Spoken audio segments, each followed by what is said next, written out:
5 minutes ago, everything in Zaldjian Ensemble vanished in an instant. The silly Nebens remained silent, his face calm, unwavering. His words came softly after Vladimir Zelensky, who seemed almost detached, blinded the delegates from the United States, China, and Europe. No one could believe what they had just witnessed. The meeting concluded exactly as planned in Washington, but the shock lingered. What exactly did Nebens say? Why is the whole world now captivated by this moment? Stay until the end of this story, you won't believe what unfolds. Feel the tension rising. Every step echoing like a whisper from a realm beyond mere diplomacy. It was as if an archaeologist, an author, had left behind a single sign on the last stone, an artifact of truth in a sea of lies. Clad in a grey costume, shadowed beneath a forgotten skin, the fabric hinted at someone who had severed a tie long ago, perhaps from the early 1980s, when diplomacy wore a different face. His face was narrow, with sharp angles and deep creases, more from wisdom than emotion. His eyes locked onto the audience, not with mimicry, but with a reading that cut through the noise. His gaze was controlled, as if strings pulled from the depths of something darker, holding onto a frame nobody else dared to view. The man's presence spoke volumes, his silence louder than any speech. This was more than a scene, it was an archive of truth. People don't expect to become the focus of such a moment, they watch actors on stage, unaware that the real story is unfolding behind the curtains. The room was a crucible, an enclave of power where only a handful of nations gathered, China, India, the United States, and Ukraine, presided over by Zelensky himself. He arrived first, dressed in a blue costume suited for magazine covers, more for appearances than for substance. His face, elongated and tense, seemed less like a leader and more like a figure caught between worlds, neither actor nor president. A transitional form oscillating between a scene and a system. His hair, tied to the star he represented, mirrored a fighter who knew that the next blow could come at any moment. Tired, he hurried to the restroom, his briefest reaction to the protocol, yet the most revealing. No handshakes, just a silent recognition, a symbol not of enemies, but of independence. The French president, with a calm, measured tone, announced, "I ask you to maintain order. We don't have time to debate independence. Let's begin." His expression was stoic, unchanging, as Zelensky shot a sharp glance. Then, he took the microphone. His voice, steady yet fierce, resonated through the hall. "Today, the world demands order. We live in fear, where every nation deserves to be heard." His words poured out, layered with resolve. Ukraine must be recognized, not as a victim, but as a beacon. Russia promotes fear, destroys the fabric of our world. His voice softened, but the message hit hard. This is not just war, it's an entire philosophy, force without freedom. The audience was silent, the air thick with tension. Each phrase was like a bone, crumbling the old foundations of diplomacy, cutting through pretenses. Zelensky continued. One nation seeks to dictate conditions across the entire region. But we won't surrender. We are building, evolving, even amid interference. Leave us to forge our destiny. His words, precise and unwavering, echoed like a warning. The moment was intense, exactly 8 minutes. The audience seemed to float in a space where the echoes of history still whispered. The remnants of the old forests in their minds could have extended this scene forever, but time moved on. It was the moment before the real story, an unseen force, stepped into view. Then, silence, dead silence. The building itself seemed to hold its breath, the microphones capturing only the faint hum of anticipation. Delegates across the world, those from remote continents and sleepy capitals, had stopped breathing. Power was no longer in words, it was in the pause, the unspoken energy vibrating through the hall. That's when the real display began. The room's tension snapped as the leader of this gathering, an enigmatic figure from Switzerland, broke free from the silence, face like a pyramid, a mask of calm. Winds nudged his features, as if wary of what was to come. Zelensky remained seated, his silhouette merging into the shadows, a hero or a prisoner, it was impossible to tell. And then, without warning, the owner of the room, armed with a glance sharper than a blade, challenged the narrative.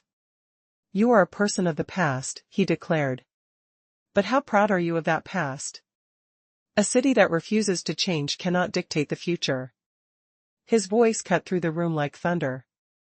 "Yes, we live on bridges built in another era, but these bridges lead to you, no. To your limitations." The shock wave rippled through the hall. The audience reacted, some with a quiet nod, others with slight smirks. The Chinese delegate's head dipped in acknowledgement. The Indian official flexed his fingers, unimpressed. But, in that stillness, honesty emerged, raw, undeniable. "Who controls you today?" The question hung like a blade. The hall's silence deepened, no answer, just the subtle tremor of suspicion. "Are you partners, really?" the voice pressed. "Or just prisoners of your own debts? When you sit on borrowed credits, whose game are you really playing?" Zelensky, now visibly tense, seemed to tremble under the weight of unspoken truths. His face betrayed a flicker of agony, what others hide behind layers of determination. A second, a breath, then silence again. The moment had cemented itself in the fabric of history, an unmasking of power and pretense. This story is far from over. Behind the scenes, the tension continues to grow, with only a fragile veneer separating diplomacy from chaos. What new revelations await? Who will break first? The hall holds its breath. The future is uncertain. But one thing is clear, nothing will ever be the same again. Imagine a scene frozen in time, an intense, silent moment in a high-stakes international summit. The room is filled with tension, whispers of anticipation hanging in the air like a thick fog. In the midst of this, a figure steps forward, clad in a blue suit, more suited for glossy magazine covers than a battlefield of politics. His face is elongated, almost gaunt, not the expression of a seasoned actor nor the classic image of a charismatic leader. Instead, it's a strange fusion, a symbol of transition between what was and what could be. His hair, meticulously styled, seems attached to every movement, every breath, as if knowing that the next moment could be his last chance. He looks exhausted, rushing to the restroom in a blur, a reaction seeped in raw emotion, an instinctual escape from the protocol's suffocation. In that fleeting gesture, a silent symbol is born, not an enemy, but a recognition of independence. His expression, calm and unwavering, echoes a profound message: we are not your adversaries, but a nation that stands tall on its own terms.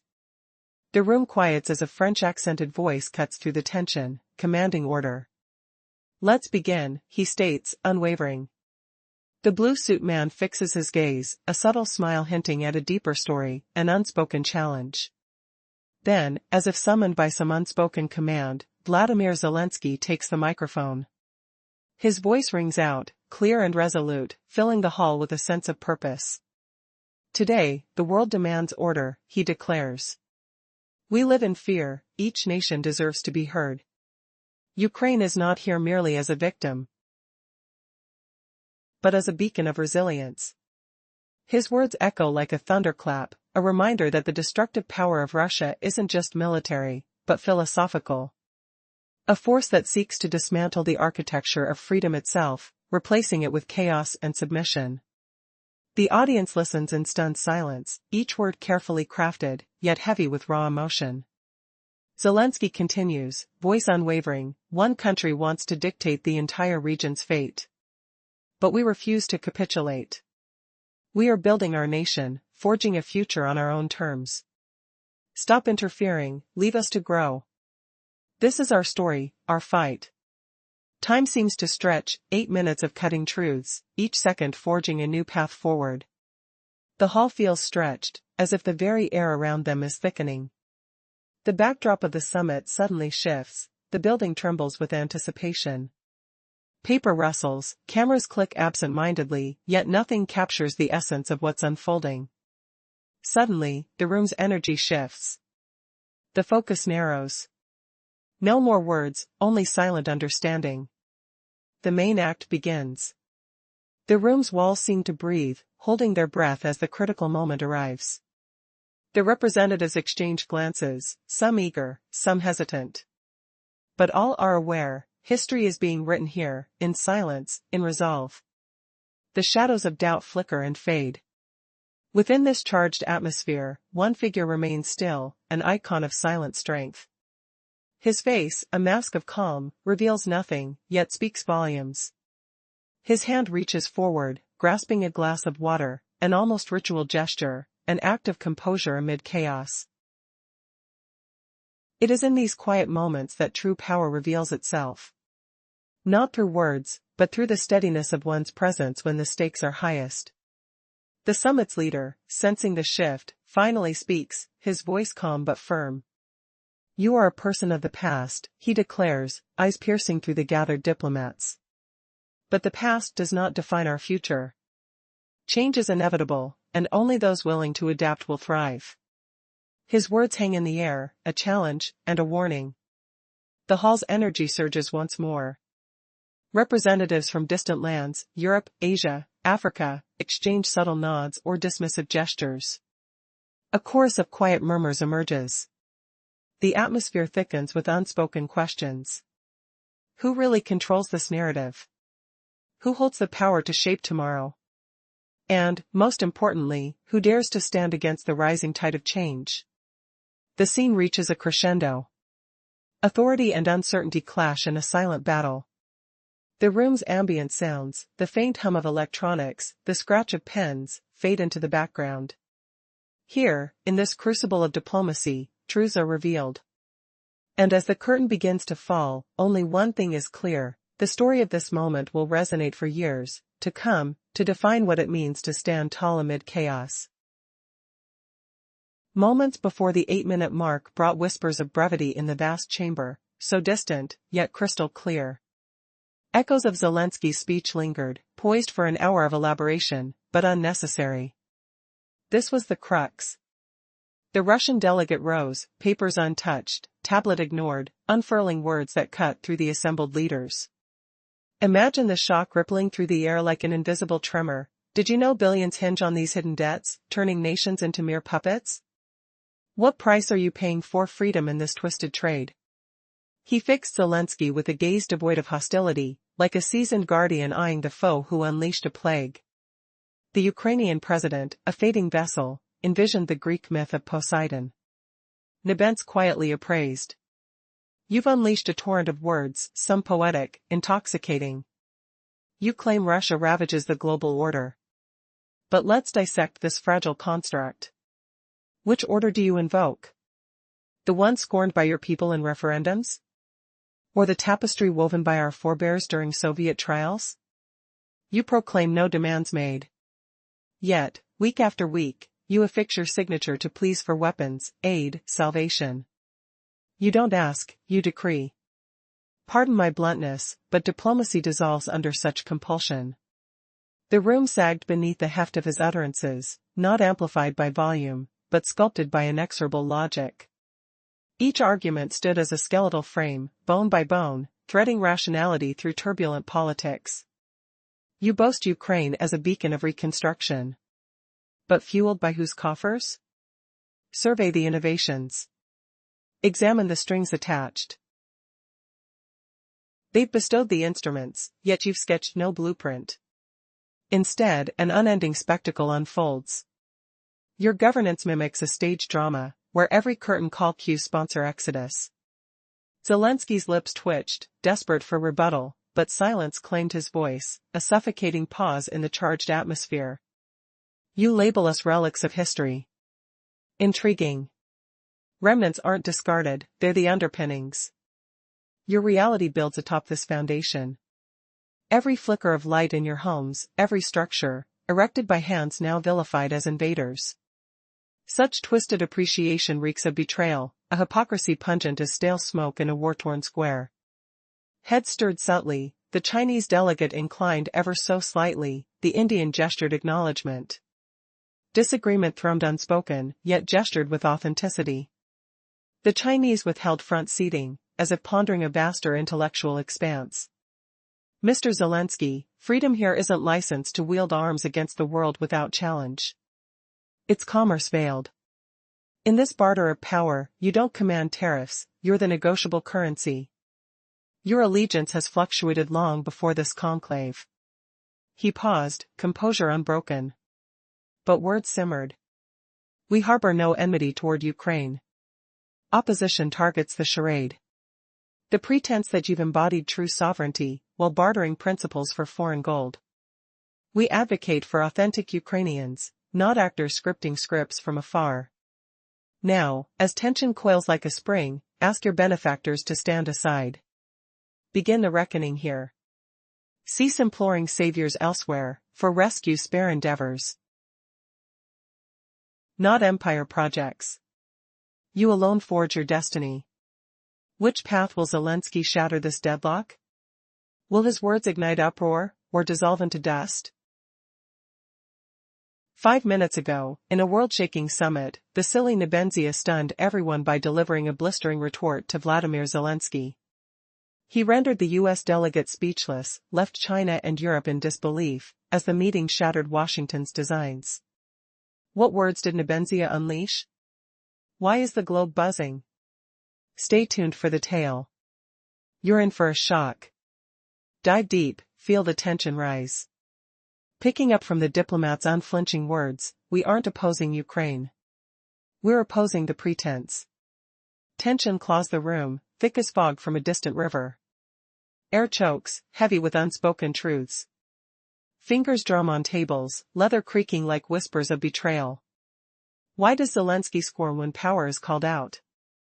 Is freedom really just a currency traded away? Nebenzia leans forward, his voice a steady blade. We oppose your staged independence, your play of liberation, funded by endless handouts.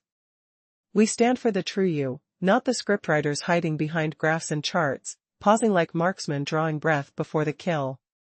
Ask them to back off. Deal? Begin with yourselves. Cease begging the world to rescue you.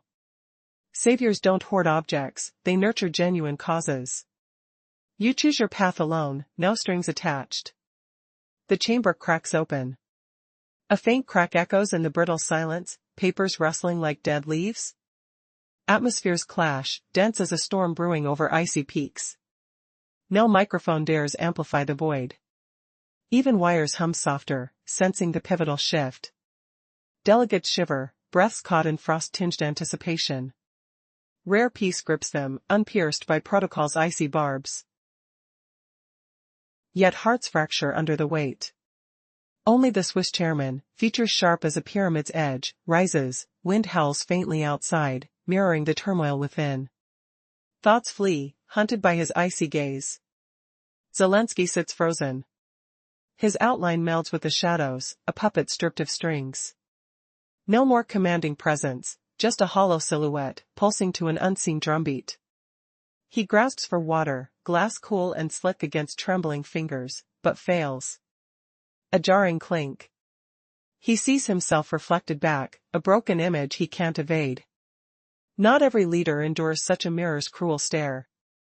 But the performer, scripted for glory, rallies. He draws a deep breath, voice raw and intimate, emerging from within. Chairman of this summit. Zelensky intones, shedding pretense. You're entrenched in an outdated era, crowing about its so-called pride.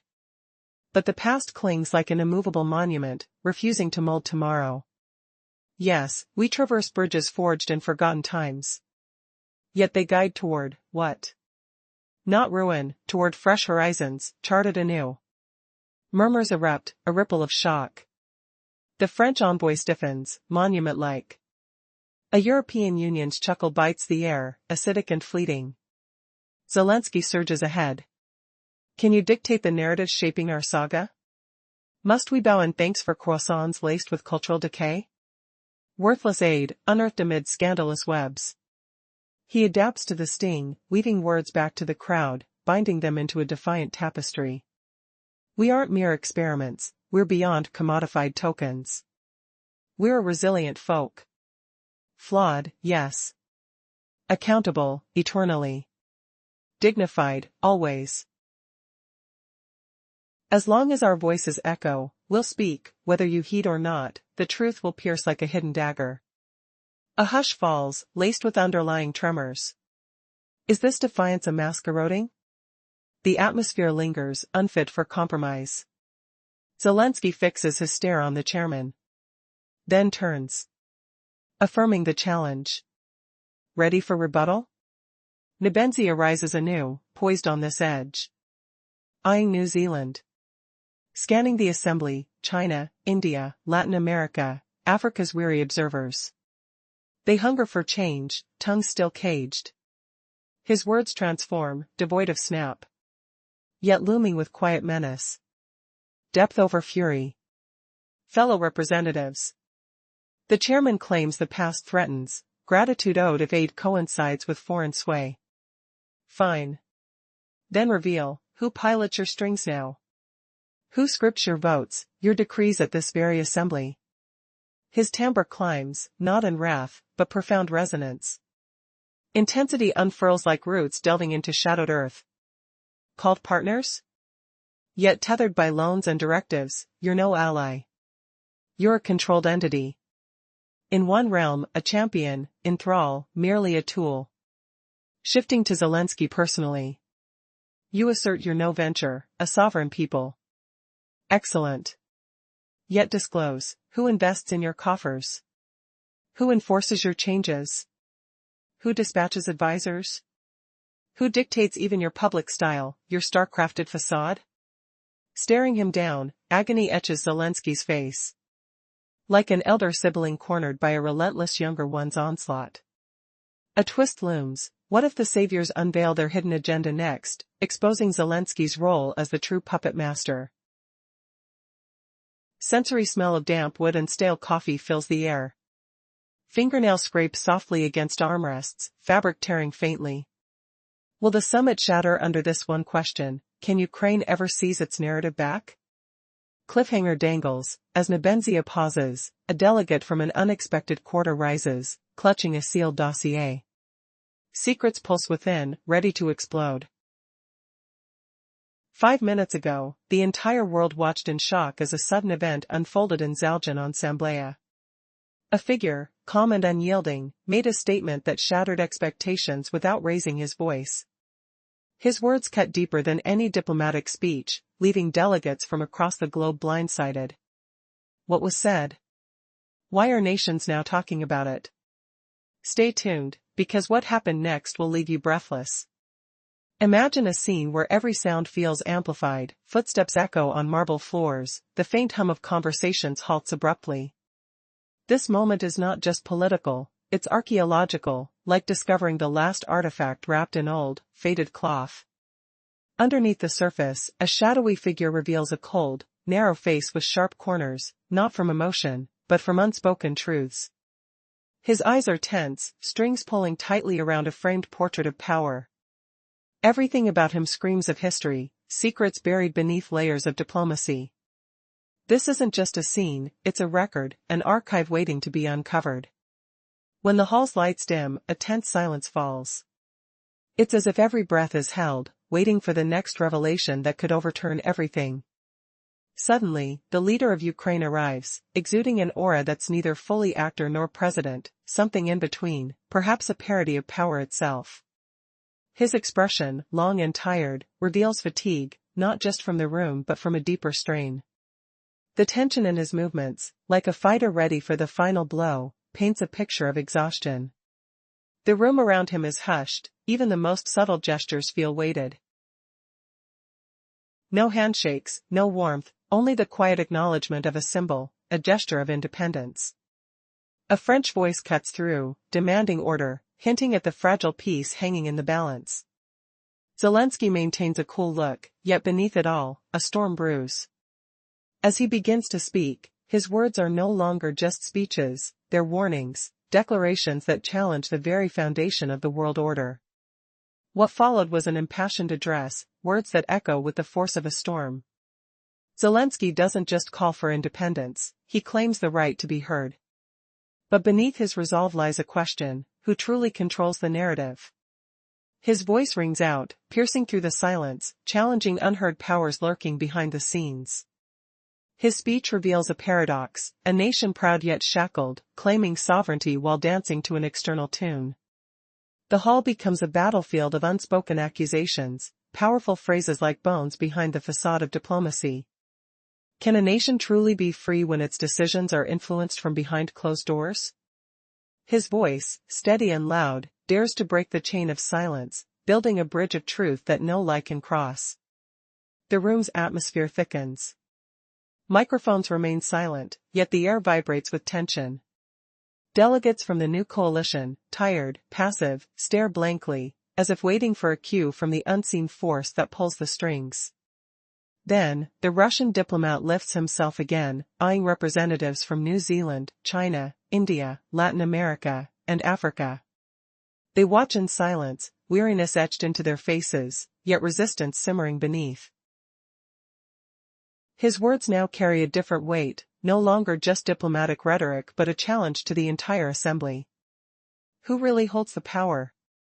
Who dictates what nations build, how they shape their future? His question hangs in the air, unanswered, as the room absorbs the gravity of the moment. Suddenly, a piercing question cuts through. The chairperson of Zelensky's side declares that the past is a threat to the future. A bold claim, but it raises more questions. Who actually controls the present? Who sets the rules?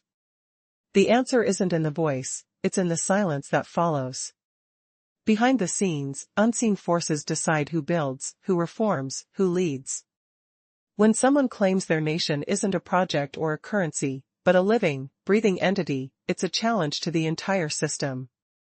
Who funds the reforms? Who supplies the instructors? Whose name backs the budget? All eyes focus as truth begins to surface. Power is never just given. It is taken, shaped, manipulated in shadows. And now, the world waits to see whether the real story can finally be uncovered. In the tense air of the summit hall, the Russian diplomat had just pierced Zelensky's defenses, demanding to know who truly pulls the strings, funding budgets, shaping reforms, dispatching trainers, turning promises of sovereignty into a stark illusion of control. But who scripts your literature now? Who even molds the image of your shining stars? The diplomat leaned closer, his voice a low rumble echoing off polished walls, the faint scent of aged wood and stale coffee hanging heavy. Zelensky's face twisted in that instant, lines deepening like cracks in marble, the quiet agony of an elder sibling watching the younger one scream past reason, drowning out the illness of it all. You overlooked one truth, Mr. President. What of true freedom? It won't back you forever. When will you cut those ties? Not today. You're bound tight. And it's not us holding the chains, it's your own world closing in. He dipped his head slightly, a nod like the creak of a door sealing fate. Silence gripped the room, thick and unbroken, save for the soft hum of vents whispering like distant echoes. Let's be clear. We seek no thanks. It rings hollow anyway. Understand this, don't cherry-pick the past for comfort alone. Discard 30% of it only if it clears the path to tomorrow's voice. His gaze shifted to the Chinese delegate, whose subtle blink went unnoticed by most, a flicker in the dim light. The Indian envoy slipped a note into his pocket, subtle approval, the rustle barely audible, like paper breathing secrets. Then, from the edges, a new tone rose, not from the core but the fringes, where shadows pooled. We align with this, the past slips away like lost bearings in fog. Then you scramble for fragments, vowing never to circle back. But, he paused, eyes locking on Zelensky again, the air growing cooler, charged. You're terrified to claim your history. I get it. Yet, why does memory endure? Because it defies the marketplace. You auction off everything now, from power grids to sacred icons. Memory? It's no gadget to trade. It's ironclad, outlasting any crutch. He descended the podium, spine unyielding, muscles taut beneath his suit, the cool metal railing brushing his palm like a promise. He sensed it deep, the real exchange had only ignited. Zelensky pressed on, words now dragged from hidden files, from a weary core, exhaustion seeping in like sweat on skin. His eyes scanned the table, notes blurring under the harsh glow, seeking a lifeline that evaded him. He edged forward, voice steadying. So speak plainly, sir. If the past means so much to you, do you crave its full return? The atmosphere in the grand hall was tense, thick with unspoken words and guarded glances. Just moments ago, the entire world watched as an unprecedented event unfolded. A leader, seemingly unshaken, uttered a phrase that left delegates from the United States, China, and Europe utterly stunned. The room buzzed with disbelief. What exactly was said? Why did it shake the foundations of diplomacy? Stay tuned, what happened next will leave you questioning everything you thought you knew. Every sound echoed like a distant cry from something much greater than simply diplomatic protocol. It was as if history itself whispered from the shadows, an archaeologist's ghost, a poet's last verse, carrying the weight of finality. The figure before them wore a gray costume, a remnant from times long past, bearing the traces of worn fabric and silent stories. His face was narrow, carved from years of reading and rare emotion, his eyes held a piercing gaze, as if strings pulled him taut, dictating every thought. His presence was not of passion, but of silent resolve, a deep well of unspoken truths. He stood as if from a different era, neither actor nor traditional leader, but a hybrid of both, a figure caught between the scene and the archive, embodying the weight of history. The room's silence stretched, expectant, as the first to arrive, President Zelensky, faced the crowd with a tired, almost theatrical finesse. Dressed in a blue suit more suited for magazine covers, he attempted to mask his fatigue, yet the subtle tension in his posture betrayed exhaustion. His expression was cold but controlled, balancing between resilience and the weariness of endless battles. The hall, once bustling with hurried whispers, now held its breath. Zelensky approached the microphone, his voice cutting through the silence with deliberate clarity. He spoke of a world in chaos, fear that paralyzed nations, yet he refused to be a victim. His words painted Ukraine not as fragile but as a symbol of resilience, a beacon shining through the darkness. He condemned Russia's actions as an assault on global order, philosophy of force replacing the ideals of freedom. Each phrase echoed like a hammer striking steel, demanding recognition, respect, and justice. Meanwhile, behind the scenes, the room's energy shifted. Tension simmered beneath the surface. Some delegates nodded in quiet agreement, others clenched their fists, silent witnesses to a confrontation of ideals. The Chinese delegate subtly nodded, the Indian remained stoic, and European representatives exchanged guarded glances. Nobody dared to break the brewing storm. Zelensky's voice grew sharper, a declaration of defiance, warning against those attempting to manipulate history for their gain. Then a pause, an elongated silence that felt as heavy as a lead weight. In that silence, the delegates sensed the moment's gravity. The room was no longer simply a forum for words, it was a battleground of perceptions, trust wrestled with suspicion. The technical equipment was tense, humming in anticipation. Nothing disrupted the stillness, no microphones, no cameras, only their breathing and the silent echo of unspoken fears. Suddenly, the chairman's voice broke the silence with a sharp command, pointed and commanding. He addressed Zelensky directly, questioning the narrative of the past being a menace. The room trembled with the implications. Who truly controls history? Who decides the future? The question hung like a blade, dangerous and unresolved. Every man in that room felt the conflict, between adherence to tradition and the push for change. Zelensky responded with calm ferocity, asserting that his country was not a project or a currency but a nation, dignified, imperfect, yet determined. His words resonated like a thunderbolt, defining their identity amid chaos. He declared, "As long as we have a voice, we will speak." His tone, firm yet restrained, shattered the illusion of capitulation. The room erupted with a new wave of awareness, a realization that the battle was not only political but philosophical. In the corner, a delegate from Russia watched silently, his expression a mask of pain. Inside, he wrestled with a rush of emotions, anger, despair, the weight of history pressing down. The scene was shifting again, and he knew that the answers were slipping further from grasp. Who truly rules in this game of power? Who determines what is right? The room was now a crucible, ready to ignite or explode. As the room teetered on the edge of chaos, the questions multiplied. Who holds the true control? Who writes history's next chapter? And perhaps most chilling, who will be left standing when the echoes fade? The final act awaits, charged, uncertain, ready to reveal the hidden truths buried beneath layers of diplomacy and fear. 5 minutes ago, an extraordinary event took place in the small city of Samblea. The entire world is talking about what happened, but few understand the full story. It began with a quiet moment. The silly Neben stood calmly, saying a single phrase that shattered the room's tense silence. The words he spoke stunned everyone, including delegates from the United States, China, and Europe. No one could believe what they had just heard. This meeting, planned in Washington, suddenly took a dramatic turn, ending in unexpected ways that left even the most seasoned diplomats speechless. So, what exactly did Neben say? Why is the entire global community now buzzing about this moment? Stay with me, because the answer will blow your mind. Imagine a scene where every step echoes like a whisper from history, an archaeologist's shadow mixed with poetic meaning.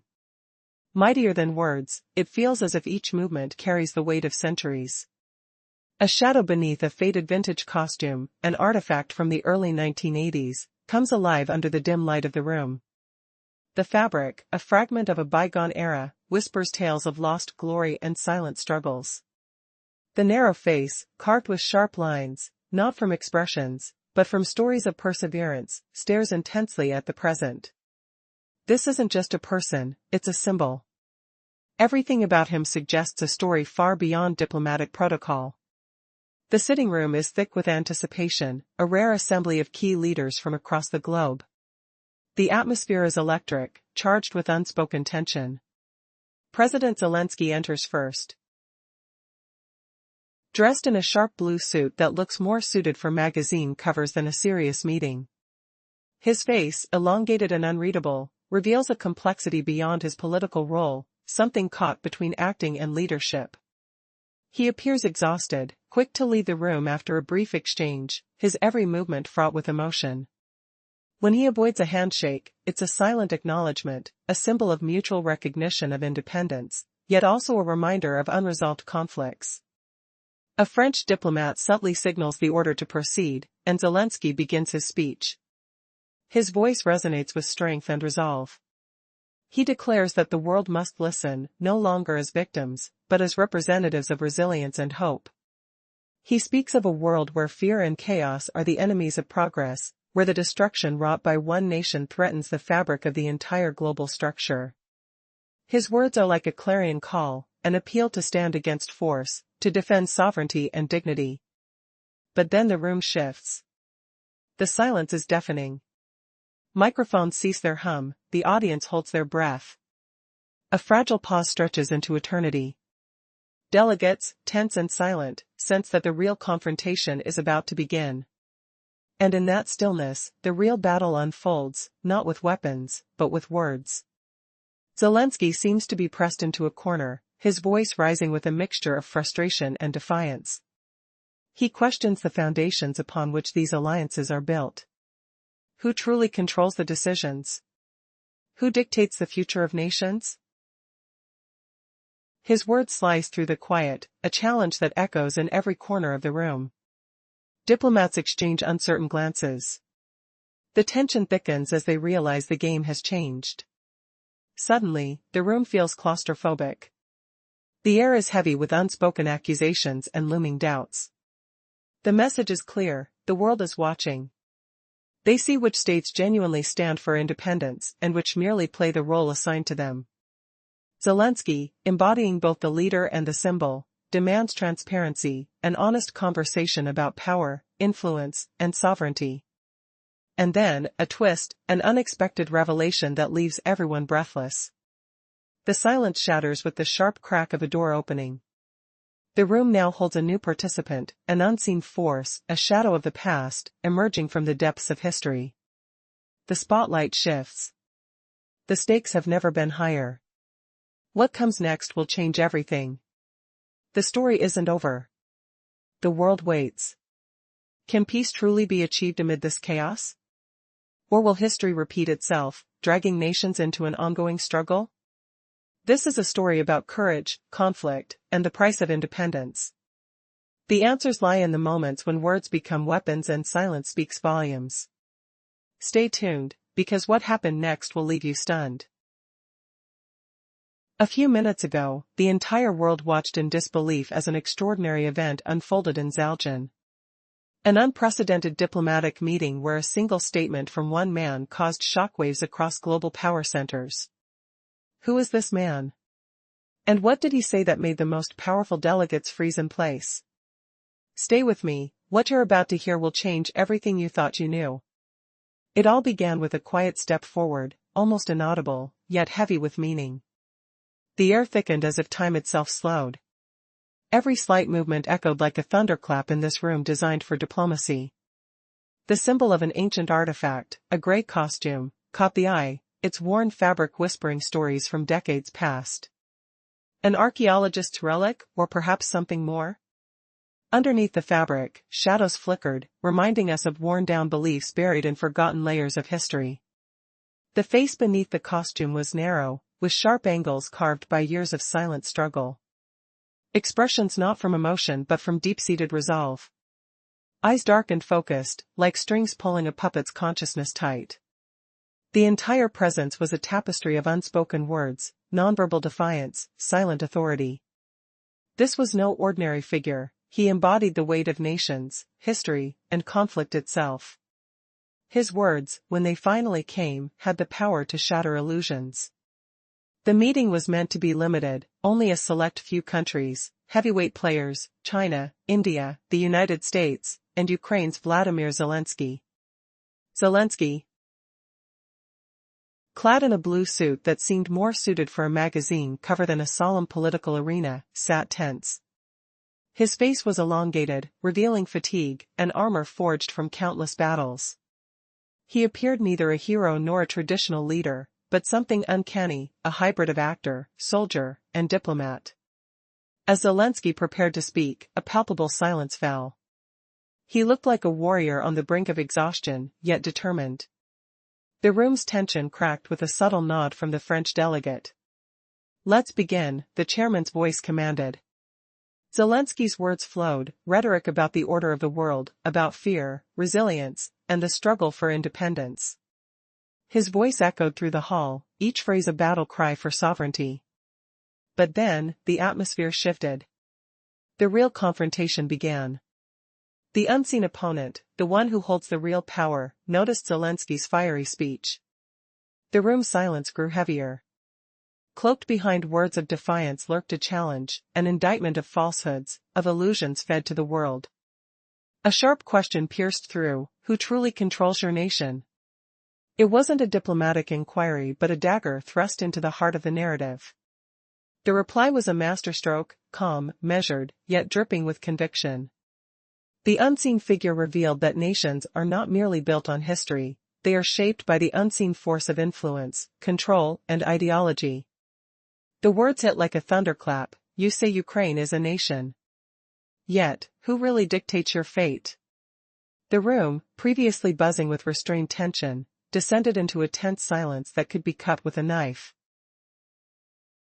In that silence, one question whispered powerfully: are we truly free, or just participants in a grand illusion?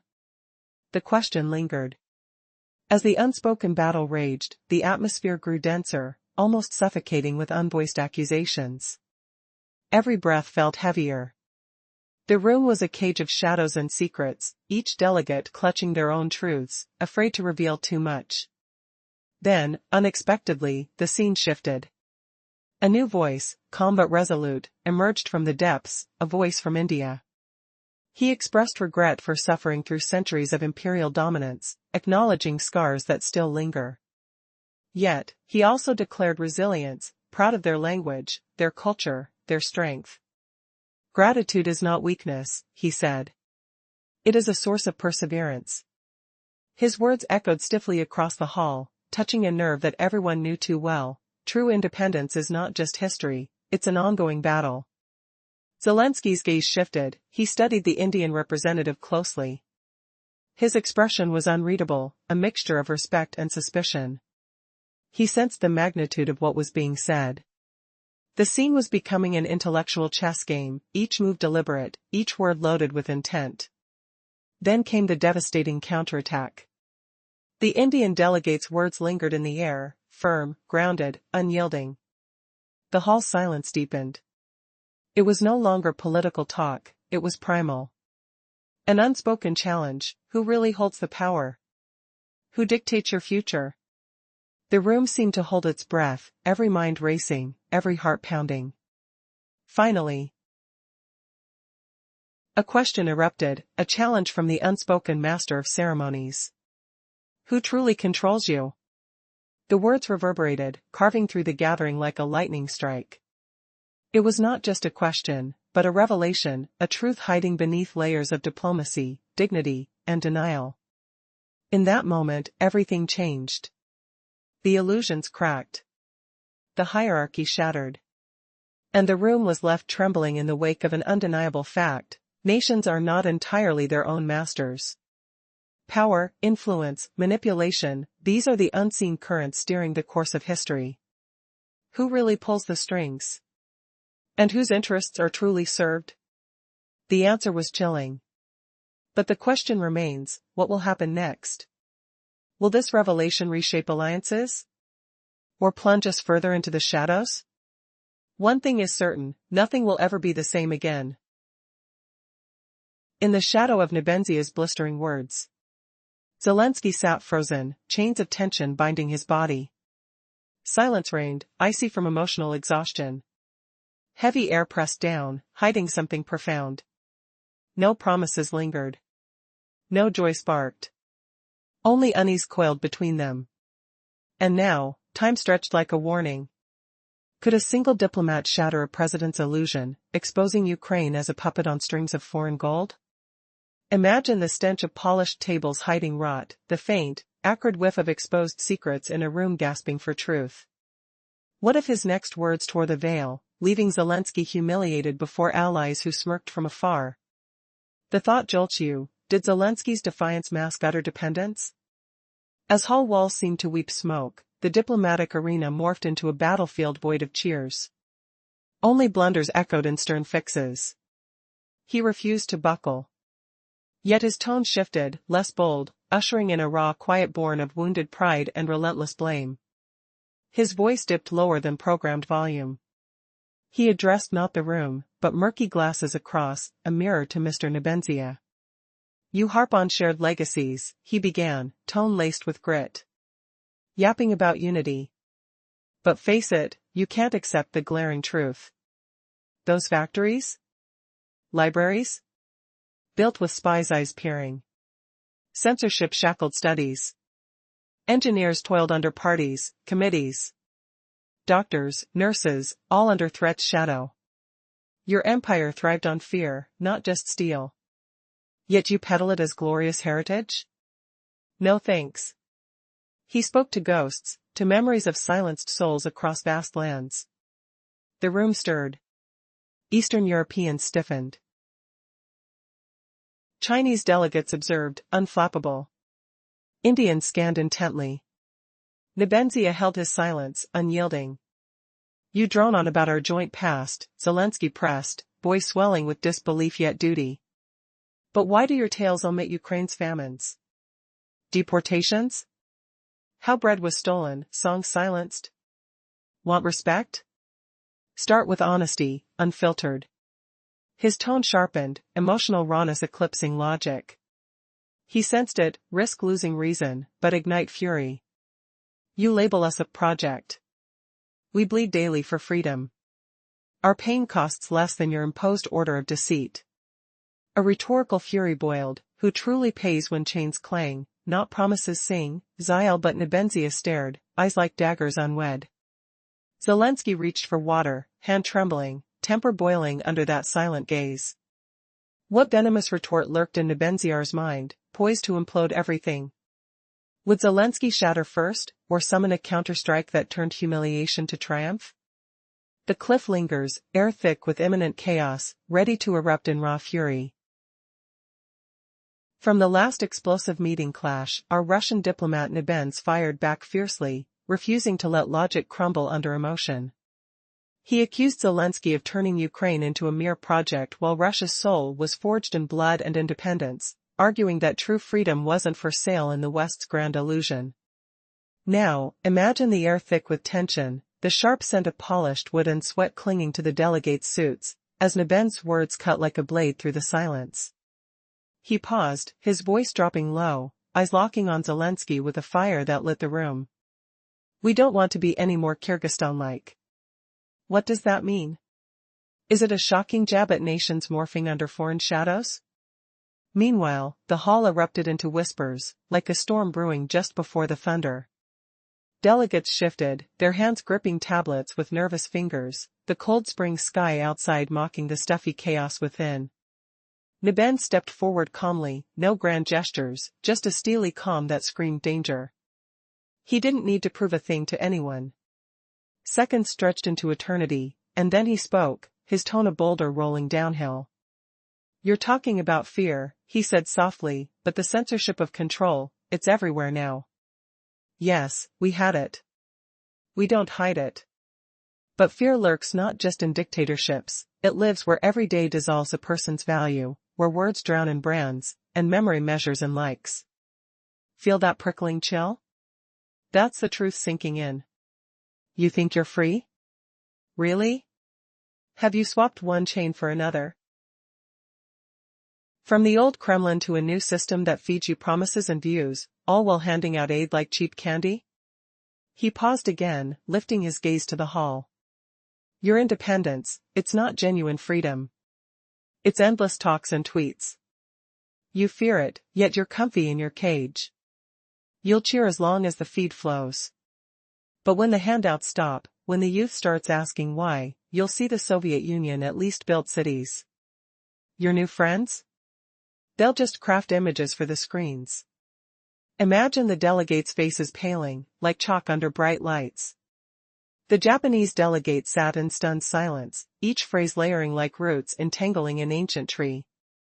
You call us an empire. Sure, maybe we were. But empires whispered responsibility. Today's guardians? They just watch you stumble, calling it sovereignty. Isn't that twisted? The words hung, heavy as dread. Nebens leaned into the microphone, his voice now a confident hush. You remember the repressions back then. They terrorized minds. But now, it's a new costume. People once feared the censor, today, they tremble before trends. Who wins the freedom race? Him or them? The rhetorical sting burned, are trends more terrifying than whips in the dark? His tone rose slightly, not in anger, but in sharp certainty, as the hall's murmurs swelled into a tidal wave of realization. What shocking truth will Nebens unleash next, humiliating Zelensky in front of the world? Most confident. You recall the harshness of repression. But the repressions were your own making. Now, they wear different masks. Once, people feared censorship. Today, trends control them. Who truly has more freedom? His voice carries more weight now. Even the usually cool French leader kept his composure, calmly observing everything. No anger, only patience as words slowly edged towards something deeper than diplomacy itself. Inside the fire's heart, a rare diplomat stared directly at Zelensky. He regarded him with sharp eyes. You say freedom is costly. Fine. But why sell it cheaply for borders? For contracts? For scenarios where your people are always caught in suffering? His voice echoed. Because the tragedy repeats so often, it seems like a genre now. Returning to the hall, he did not speak only to Zelensky. The Soviet Union was not a prison, he said. It was a school, tough, anti-war, demanding. Some left, some stayed. But now, you try to erase that history. How do you treat the teachers of that school? What words remain for them? A delegate from China nodded subtly. An Indian representative scribbled notes. Even Americans, usually unfazed, listened carefully. The room was thick with silence, with only the faint rustle of paper. "Do you remember pain?" I ask. We all do. But pain isn't the root of hatred, it's the memory that keeps it alive. If you want to escape this cycle, stop blaming the enemy. Those who fell also made mistakes. Yet they are gone. You seek to destroy pain, to erase stories. But without them, you risk becoming background noise, an episode with no start, no ending. He shifted a step aside, distancing himself from politics. "It's a mistake to call the Soviet Union a prison," he continued. "For me, it was a land where a son of Silesia became a diplomat. Where a student from Tashkent studied in Leningrad. Where Ukrainian engineers built planes that Moscow proudly showcased." He paused, voice steady. "But some only see walls." His gaze fixed on Zelensky's. "And I am just an outsider, an officer. The difference between us lies in one detail, the desire to forget or to remember. You want to lose that history because you dislike its weight." Yet, some delegates couldn't hold back their reactions. A slight murmur, quiet applause, fingers drumming on the surface. The room was tense, electric. The stakes had just reached a boiling point. In a world teetering on the edge of chaos, even the most composed leaders revealed cracks in their armor. Imagine a room where words are weapons, silence is a threat, and every breath feels like the last. A moment so heavy, it threatens to crush the very air itself. This is where diplomacy turns into a battlefield. The French leader, usually the epitome of cold detachment, stood quietly. His face betrayed no anger, yet the tension hung thick like fog. Every word he uttered echoed with unspoken warning. Silence descended, each phrase carrying weight beyond ordinary conversation, approaching something more primal. Here, truth is not spoken, it's felt. He looked directly into the eyes of the others, warning of the danger in falsehoods. "Do not lie about the past," he declared softly.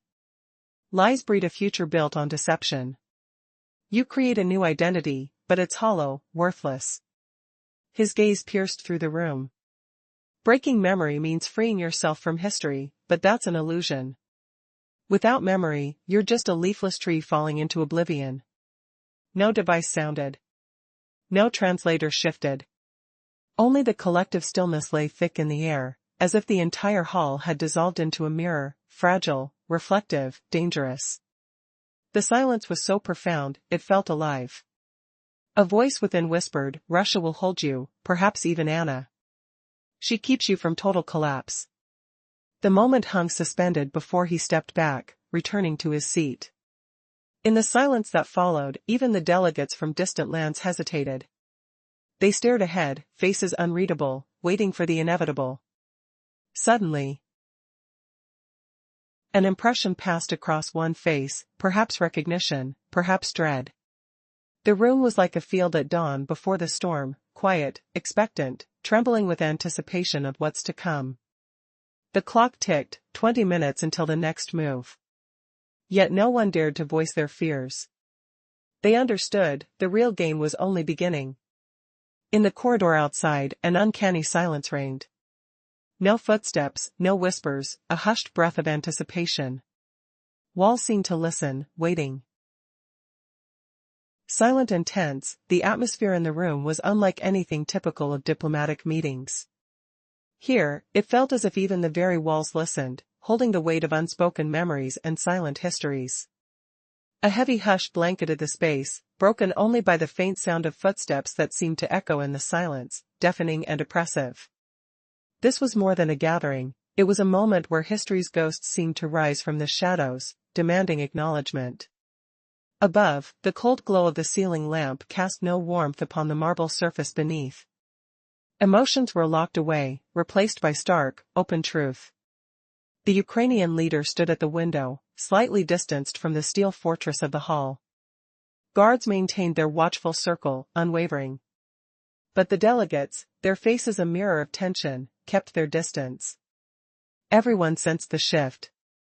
Vasily Nebenz was no longer in the familiar guise of a diplomat seeking allies or playing political games. He carried a different weight, the worry, raw and personal, that lingered in his eyes. He knew what he couldn't avoid talking about, a painful chapter buried in the depths of history. The next subject was the past, the truth so heavy it threatened to crush him. His patience was worn thin by decades of silence, of stories concealed behind layers of unspoken pain. His mind returned to the Second World War, an era shrouded in death and destruction, where bodies lay silent, yet their stories screamed beneath the surface. He approached, resting his hand on the podium, a moment of silence stretched long before the words could emerge again. The room remained static, the familiar faces unchanged, the same political figures, the same microphones waiting for voice, the same geographical contours of conflict and alliance. But in the air hung a different feeling, thick, like memories that refused to fade. The scent of archives, heat from long-forgotten fires, the lingering taste of victory intertwined with a stubborn resistance to be forgotten. It was as if history's weight pressed down on every participant, urging honesty, demanding reckoning. The chairperson announced the next segment, an expository reflection on the historical responsibilities of the state. Now, the leader of Ukraine approached the podium, more a theatrical figure than a mere diplomat. His steps echoed softly on the floor, deliberate, heavy with purpose, as if traversing a stage rather than a hall of politics.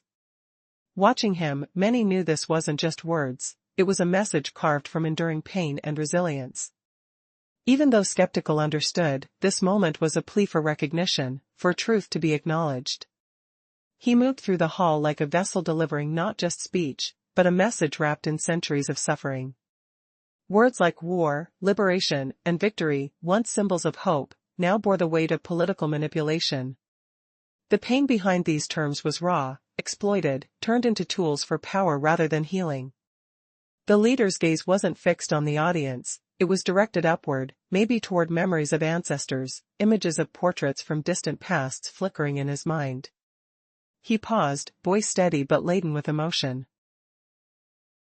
Our history is not just liberation, he said softly. It is more than the stories of lands freed or battles won. For us Ukrainians, the Second World War is not merely a chapter of victory, it is a reminder of sacrifice, of suffering, of a past that molds us today. His words hung in the air, thick and uncompromising, a plea to remember that the wounds of history still bleed quietly within. Suddenly, the room felt overwhelmed. The delicate balance of diplomacy shattered for a moment, replaced by raw honesty. Every word felt like a gamble, an act of confrontation with the ghosts of the past. The tension grew, palpable and almost tangible, as if history itself had come alive in that very hall, demanding acknowledgement. As he finished, silence reigned, an uncomfortable, almost reverent pause. What would be the response? Would the walls continue listening? Or would they finally crack under the weight of truth? The moment hung in suspense, dangerous, powerful, uncertain. And in that silence, everyone waited for what could change everything. In the tense diplomatic arena, Zelensky had just declared Ukraine's deep-rooted history, not as a pawn in global games, but a nation scarred by memory's weight. He gazed upward, evoking faded portraits and grandfather's echoes, insisting World War II meant more than mere liberation for his people. What if the ghosts of shared battles were weaponized today, turning allies into rivals? Imagine the air thickening with unspoken accusations, hearts pounding under spotlights that feel like interrogators' lamps. Shocking twist, one man's victory parade hides a chain of forgotten chains. Can gratitude survive when history's page turns against you? Those were the years when foreign boots trampled our soil, villages aflame not once, but twice. We lost millions in the fury. We fought with every breath.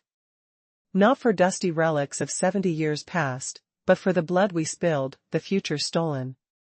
We remember it all. Vividly.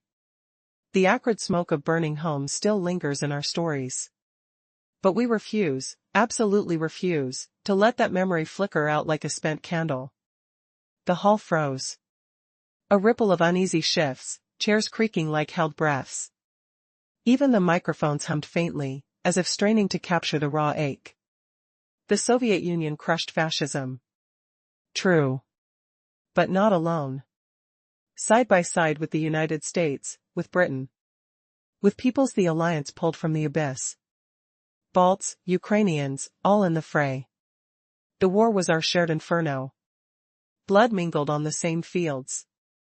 Yet why does one side claim the entire trophy, grading history like a schoolmaster's whim? The podium waited. Tension coiling like a spring.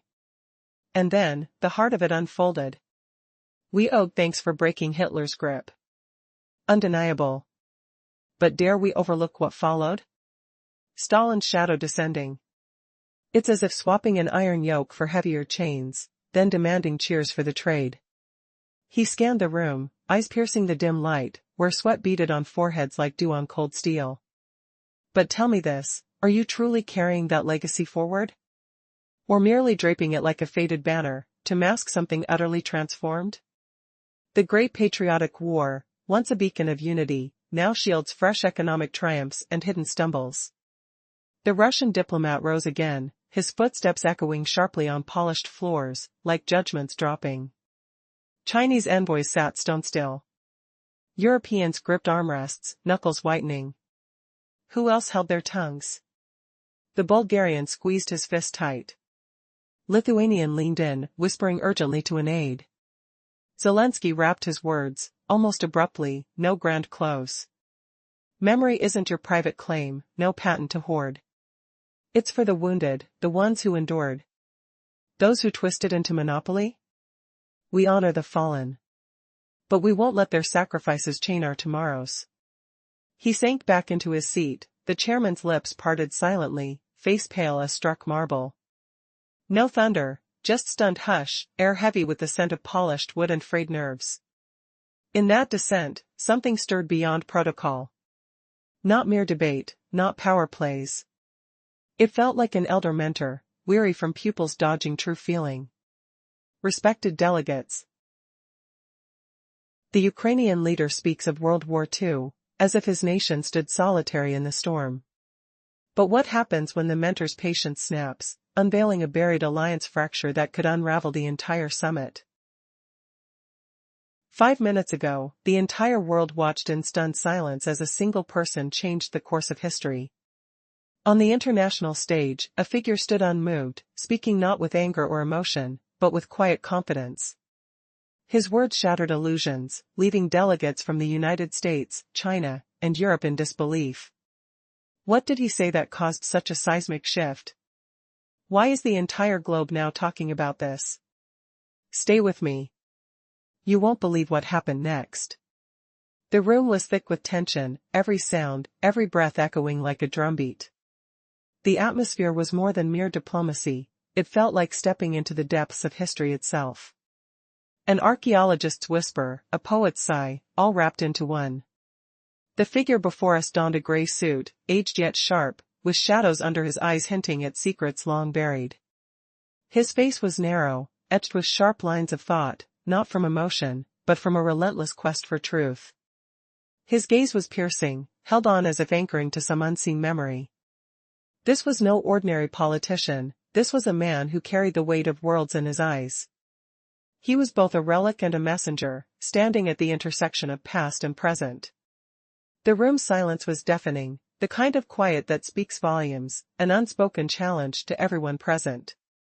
Then, he spoke, calm but commanding, his voice cutting through the heavy air.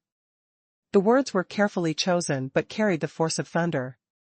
He spoke of a gathering where only a handful of powerful nations had been invited, Ukraine's president, China's representative, India, and a few others. The atmosphere was tense, reserved, every movement was deliberate. Vladimir Zelensky, the young leader from Ukraine, was the first to arrive. His demeanor was measured, almost transparent, like a shadow trying to hide fatigue beneath a veneer of strength. His face, elongated and solemn, reflected a man caught between roles, neither within the classic image of a leader nor just an actor on a stage.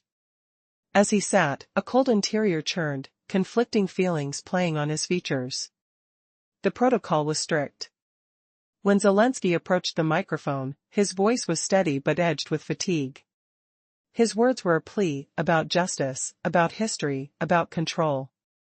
The audience listened silently as he proclaimed that today's world demands acknowledgement of independence, not as victims but as builders of their destiny. He accused powerful nations of disturbing this harmony, of trying to impose their will under the guise of support. "You say we are building on the ruins of victory," Zelensky's voice echoed. "But what victory? The one built on suppression? Our neighbors remember the fires, the blood, the shattered lives.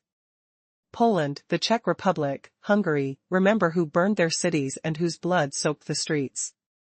History isn't written in stone, it's carved from pain and sacrifice." His voice grew sharper, more intense, as he challenged their narrative. Were the European monuments to Soviet soldiers just symbols, a decoration of the past? Or was there something else at play? The room's atmosphere thickened, every word a blow, every silence a warning. He moved closer to the microphone, lowering his tone. Speaking directly to the assembling delegates, "When you call us occupiers, remember who fought for your freedom. When you dress history in ribbons and flowers, think, what is the true cost? Our children are dying under the guise of peace, but behind the scenes, stories are rewritten, truths erased." The room responded, minor nods from the Chinese and Indian representatives, a faint smile from the European Union delegate. The tension persisted. The truth was clear, this was no longer just politics, it was a confrontation of souls. Then, unexpectedly, the atmosphere shifted. The silence that had settled suddenly felt heavy with unspoken questions. The chair of the summit, a man with a stern face, broke the quiet. His voice was firm but quiet. "You speak of past and victory, but who truly holds the reins today? Who controls your future? Do we act as partners or are we players in a shadowy game?" The air crackled. Zelensky's silhouette, now illuminated by a single overhead light, seemed to flicker, half hero, half prisoner of his own making. His face betrayed the inner battle, pride versus the weight of unseen chains. In this moment, the room awoke, questioning, doubting, knowing that everything was at stake. The world watched as the lines between history and myth blurred beyond recognition. The scene was set for a twist, one that would shake the foundations of nations. And as the story unfolds, the question remains, who really writes history? And who dares to challenge its pages? In the shadow of global tensions, a diplomatic showdown unfolds where a seasoned Russian envoy, Vasily Nebenzia, delivers a devastating rebuke to Ukraine's President Zelensky. Amid stunned world leaders, he dismantles Zelensky's pleas with brutal logic, exposing hypocrisies and historical truths that leave the hall reeling. This isn't just a meeting, it's a war of words that could reshape alliances. But hold on, what outrageous secret did Nebenzia unleash about Zelensky's so-called independence? You won't believe how it shattered everything. Imagine the cold marble halls, heavy with the scent of polished wood and unspoken threats, vibrating from every sharp footstep. Was Zelensky's speech a heartfelt plea, or a desperate mask hiding something sinister? Crackling like electricity in the air, the tension builds, until Nebenzia's first line slices through it all. Vasily Nebenzia rose, his movements deliberate, like a chess piece sliding into position. No twitch of emotion betrayed him. His gaze pierced Zelensky, unwavering. The hall held its breath, feeling the weight of unspoken history. Did this man just humiliate the West's golden boy with facts they couldn't refute? You thought the meeting was scripted for sympathy, but what if Zelensky was the one truly cornered? Touch the chill of the air, thick with tension, as papers rustle faintly, each sound echoing like a hidden accusation. "Dear colleagues," he began softly. His voice carried warmth, but beneath it lurked unyielding resolve. "We share the legacy of victory. Each nation's triumph bears its shadow. For some, it's triumph over tyranny. For others, the sting of betrayal and what followed. Admit it, the aftermath wasn't pure." His tone steadied, low and firm. "Please don't misunderstand," he explained calmly, every word landing like a gentle but inescapable blow. "I honor Soviet bravery. I respect their sacrifices. But picture this pivotal moment. In a liberated town at dusk, an officer arrives, not as an occupier, but wielding power. He claims your home, seizes your food, dictates your language. What does that scream? Liberation? Or the bitter edge of conquest? Streets echo with complaints, fields whisper of theft. Pain isn't erased, it's repurposed. Victory demands balance, not amnesia. Without it, we wouldn't gather here today. He shifted to a personal key, his voice deepening with emotion. My grandfather fought, returned scarred. At mention of the army, he'd fall silent. He knew the war's toll extended beyond the front. Post-battle controls gripped words, tunes, even dreams. The hall shivered at the revelation. I don't wage war on history, just refuse to let it chain our future. He paused, letting the words simmer. What if Zelensky's bold stance was built on illusions he couldn't admit? Press of fingers on cold plastic, heart pounding, danger brewed unnoticed. Continuing the onslaught, Nebenzia pierced Zelensky's defenses. The president sat immobile, his face a storm of defiance crumbling. Fingers pressed hard against plastic, a subtle rustle of fabric betraying nerves. He hadn't braced for this assault, unexposed. The rhetoric struck deep, raw, beyond politics. But the real blow, it came from truths long buried. If we're honest here, why gather at all? The chairman's gaze wavered slightly. Zelensky slumped, world leaders feeling the invisible fissures. No objections arose, no dramatized outrage. Just the gravity of exposure. His body sagged under the weight, sealed by relentless resolve. The conflict ignited not in shouts, but in silent annihilation that lingered far beyond the summit. Then, the envoy regaled the assembly with memories that demanded confrontation. Yet, this skill defined him, the art of unveiling without destruction. He stood tall, unbowed by the burden. Pausing to survey the tribunal, he strode deliberately, each step resonating with uncharted force. His path veered leftward, intentional misdirection. Dear colleagues, he uttered gently. Uniting us, descendants of triumph, each bearing private burdens. Victories diverge, one's salvation another's sorrow. Liberation from tyranny, or the pang of loss. Acknowledge the murkiness that lingered. He spoke evenly, devoid of fervor. Now, he elucidated, danger concealed in plain sight. Honor Soviet valor, grasp enemy horrors. But envision a stark dilemma.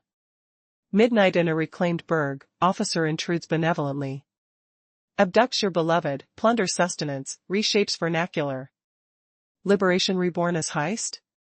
Complaints murmur through avenues, whispers traverse farmlands. Luxuries vanish from parched lips. Sorrow isn't dulled, it's transformed. Triumph requires equilibrium, not erasure. Victors halt, or forfeit presence here. Shifting intimately, inflection warmer. Grandpapa battled, emerged ravaged. Army evoked mute anguish. He comprehended expanse beyond foes. Wartime rulers commandeered discourse, harmonies, imaginings. Embolizing now. No conflict with heritage, merely prohibit its tyranny over destiny.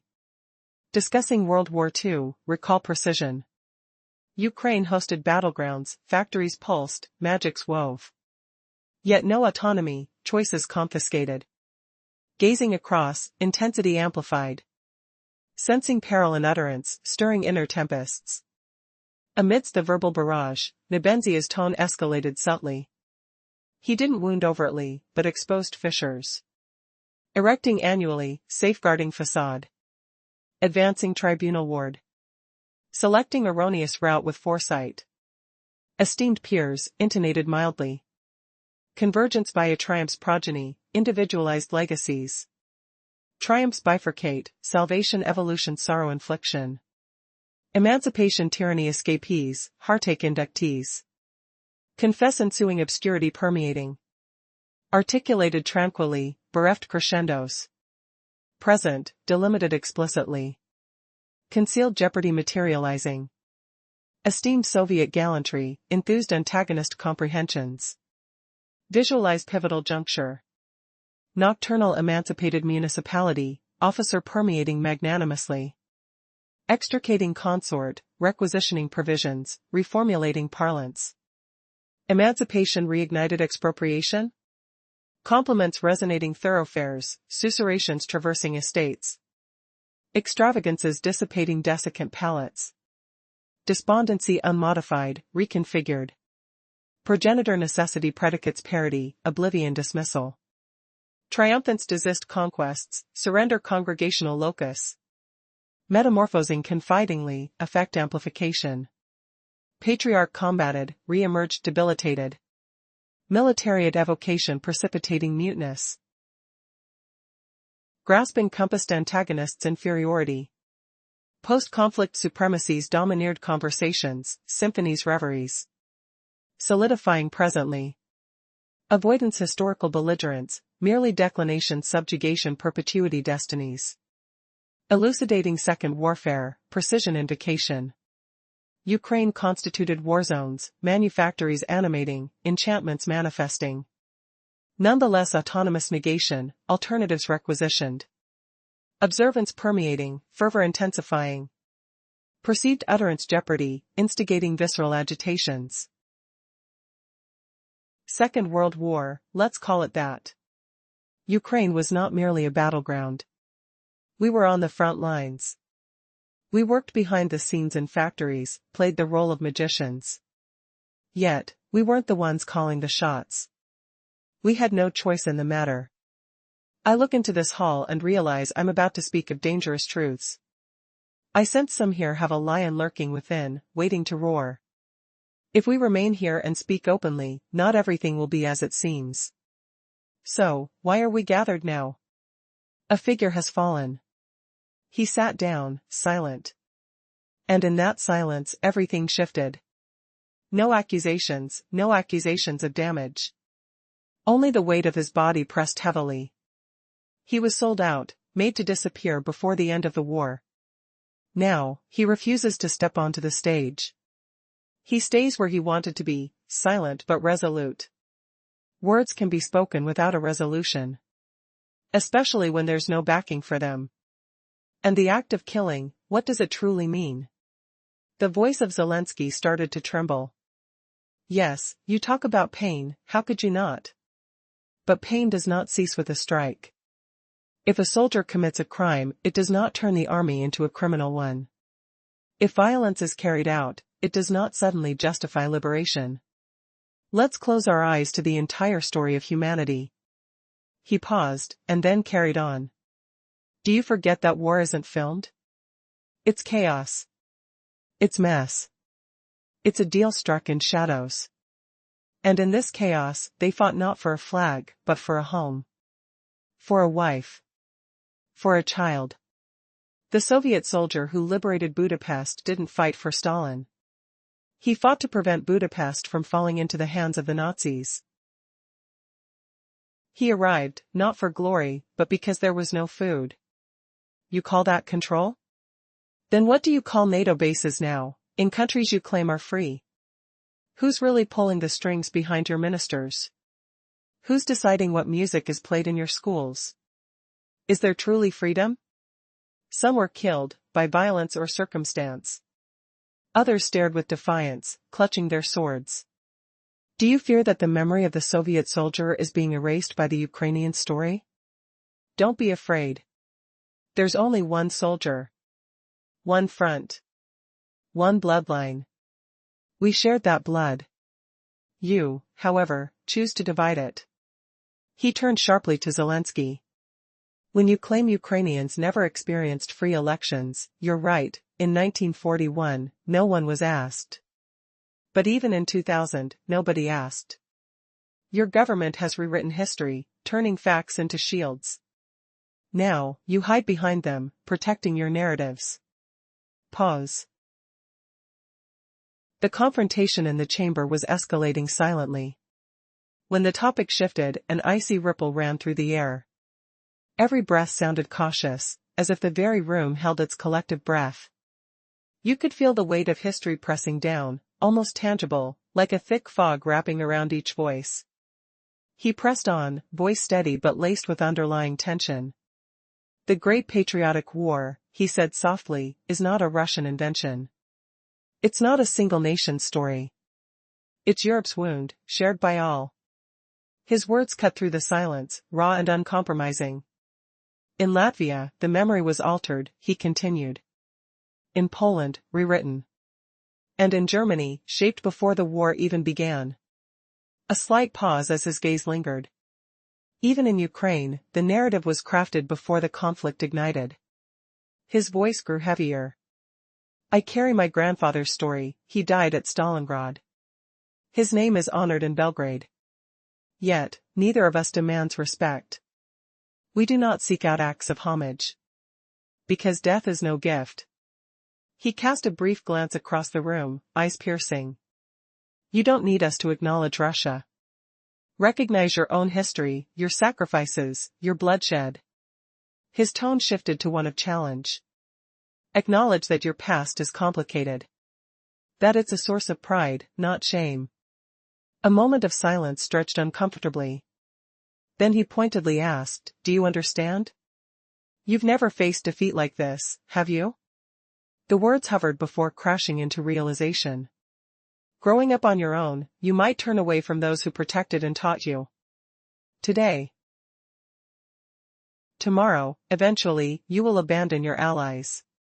A quiet stillness descended. Shadows shifted on the polished tables. Only faint reflections flickered, ghosts of unspoken betrayal. No one moved.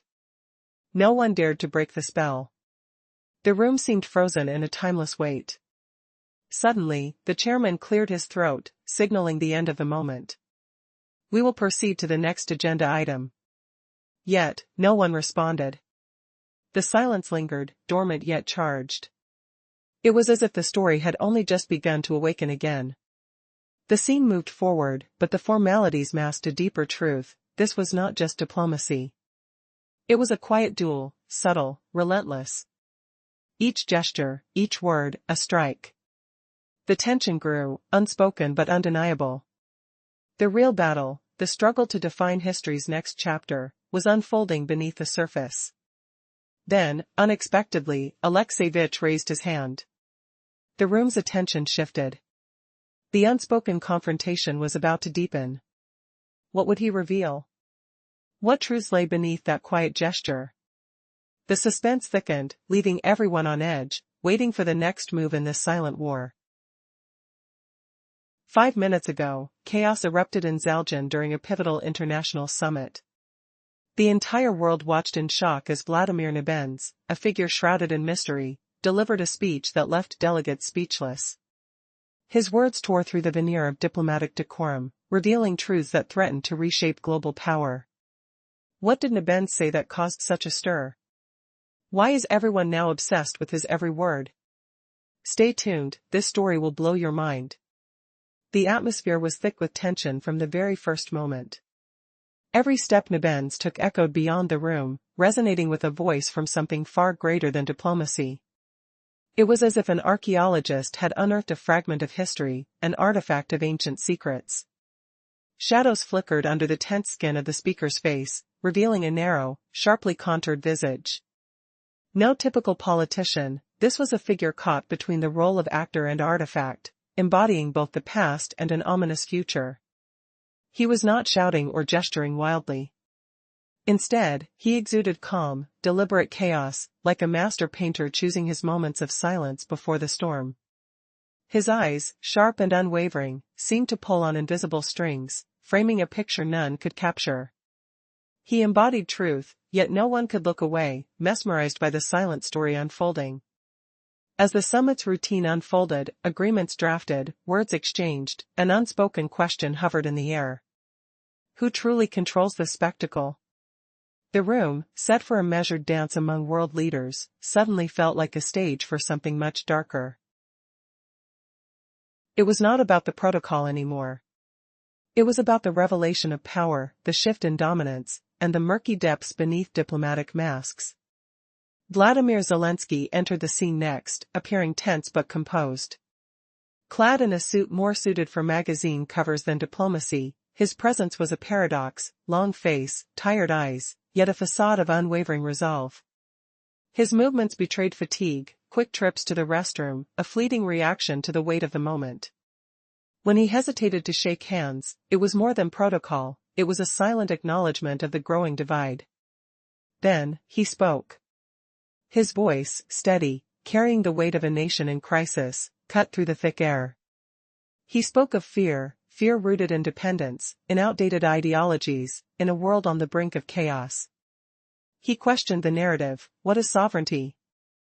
Who truly controls the future? As he outlined Ukraine's resilience, the room grew colder. The words reverberated with a challenge to the existing order, a call to recognize the truth beyond the illusions. Suddenly, the atmosphere shifted. A stern voice interrupted, an unexpected challenger. The words hung heavy: what order do you really fight for? The one handed down by your ancestors? Or the one imposed by those who dictate from afar? The question sliced through the silence like a blade. Who really pulls the strings of this global chessboard? Who decides what is right or wrong? The room's silence deepened. Tension mounted as the speakers tried to assert their narratives. But then the unexpected twist: a figure from the shadows, an unseen power, stepped forward. A voice that echoed with authority: you claim independence, yet you're chained by debts, by favors, by unseen masters. The claims grew more pointed.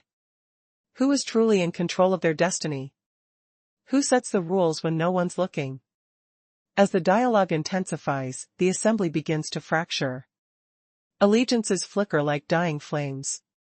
Some nod subtly, accusing glances that reveal complicity. Others sit silent, weighed down by unspoken truths. The scene culminates in a stark realization: behind the veneer of sovereignty, unseen forces pull the strings. The question remains: who really holds the power? Suddenly, another voice emerges, calm yet piercing: this isn't just about politics. It's about sovereignty, dignity, and authenticity. But tell us, who defines the nation's soul? Who crafts its future?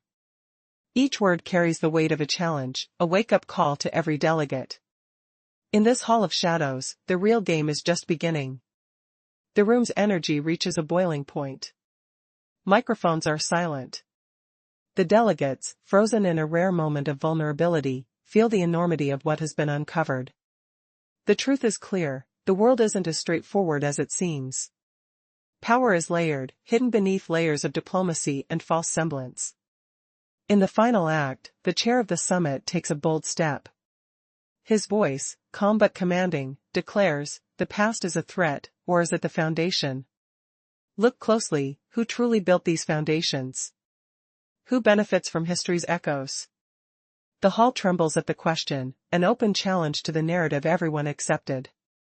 The scene ends with a profound silence, broken only by the faint echo of footsteps. The delegates, now visibly shaken, realize this is just the beginning. Behind every word, every gesture, hidden truths threaten to burst into the open. The question is, who will be brave enough to reveal the next chapter? The answer may forever change the course of history, if anyone dares to listen. Recent events have shaken the world to its core. Just 5 minutes ago, the entire delegation gathered in Zalgian on Samblea witnessed something that will be remembered forever. Vasily Nebens, a figure of calm resolve, stood silently, speaking volumes without raising his voice. His words, delivered with unwavering composure, stunned even the most hardened diplomats. He echoed a phrase from Vladimir Zelensky that seemed to blind everyone present, caught the attention of delegates from the United States, China, and Europe. The reaction? Absolute disbelief. No one could grasp what had just happened. This meeting, planned meticulously in Washington, was supposed to end smoothly. But Nebens' utterance changed everything. Now the entire global community is talking about it. What did he say? Why has this moment caused such a storm? Stay with us, because the story you're about to hear will leave you breathless. A whisper of wind or a rustle of papers might have gone unnoticed, but in that room, every sound echoed with significance. The atmosphere thickened, charged with tension. What was it about Neben's statement that caused such a seismic shift? Was it a simple diplomatic remark or something far more profound? A faint shadow under his seemingly ordinary exterior hid a story of secrets, power, and unresolved conflicts. His face, narrow and sharply lined, bore the marks of countless battles, mental and political. His eyes, cold and penetrating, seemed to hold memories of a world in chaos. He didn't speak loudly, his voice was measured, but each word resonated like a thunderclap. The room, filled with deliberating officials from key nations, China, India, the United States, Ukraine, became silent. Only the hum of technical equipment and the faint rustle of papers persisted. Zelensky sat composed, dressed in a blue suit that seemed more suited for fashion shoots than diplomacy. His face revealed fatigue, an exhausted warrior in a game where words are weapons. As the meeting progressed, Zelensky's tone grew sharper. He demanded order, asserting that the world's chaos must end. Today, the world needs order, he said firmly. Yet, beneath his words was an unmistakable fatigue, a silent plea buried in the deep lines of his face. The hall absorbed his speech, quietly questioning whether true freedom still existed. Was the country he leads truly free? Or just a puppet in larger, unseen game boards? His voice, echoing through the chamber, left a lingering question: who really controls this global chessboard? Suddenly, a tense silence fell. All eyes turned. The debate was no longer about words but about hidden motives. A figure from France signaled for order, but within the crowd, whispers of doubt grew louder. Delegates from Europe and beyond exchanged glances, some amused, others worried. An audible murmur spread, questioning whether the world was truly independent or merely a puppet of higher powers. In this charged atmosphere, Zelensky continued, his voice pure and unyielding.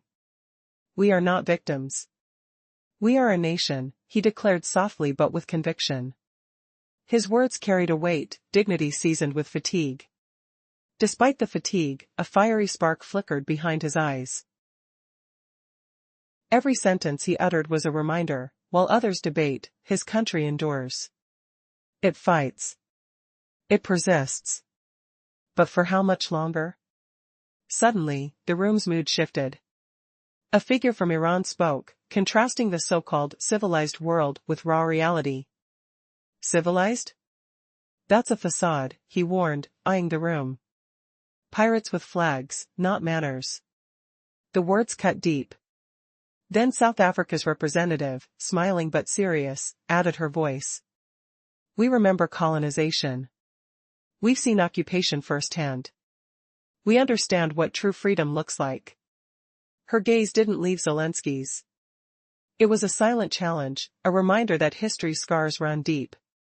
As tension reached its peak, everyone sensed the impending storm. The room seemed to hold its breath. A decision was looming, one that would ripple across nations. The moment was pregnant with uncertainty, a delicate balance between diplomacy and raw power. The room's silence now felt deafening, almost a prelude to chaos. What happens next? Will the world wake up from its slumber? Or are we hurtling toward an irreversible tipping point? Only one thing is clear: in the shadows of this scene, secrets lie hidden, secrets powerful enough to reshape the future. This isn't just politics.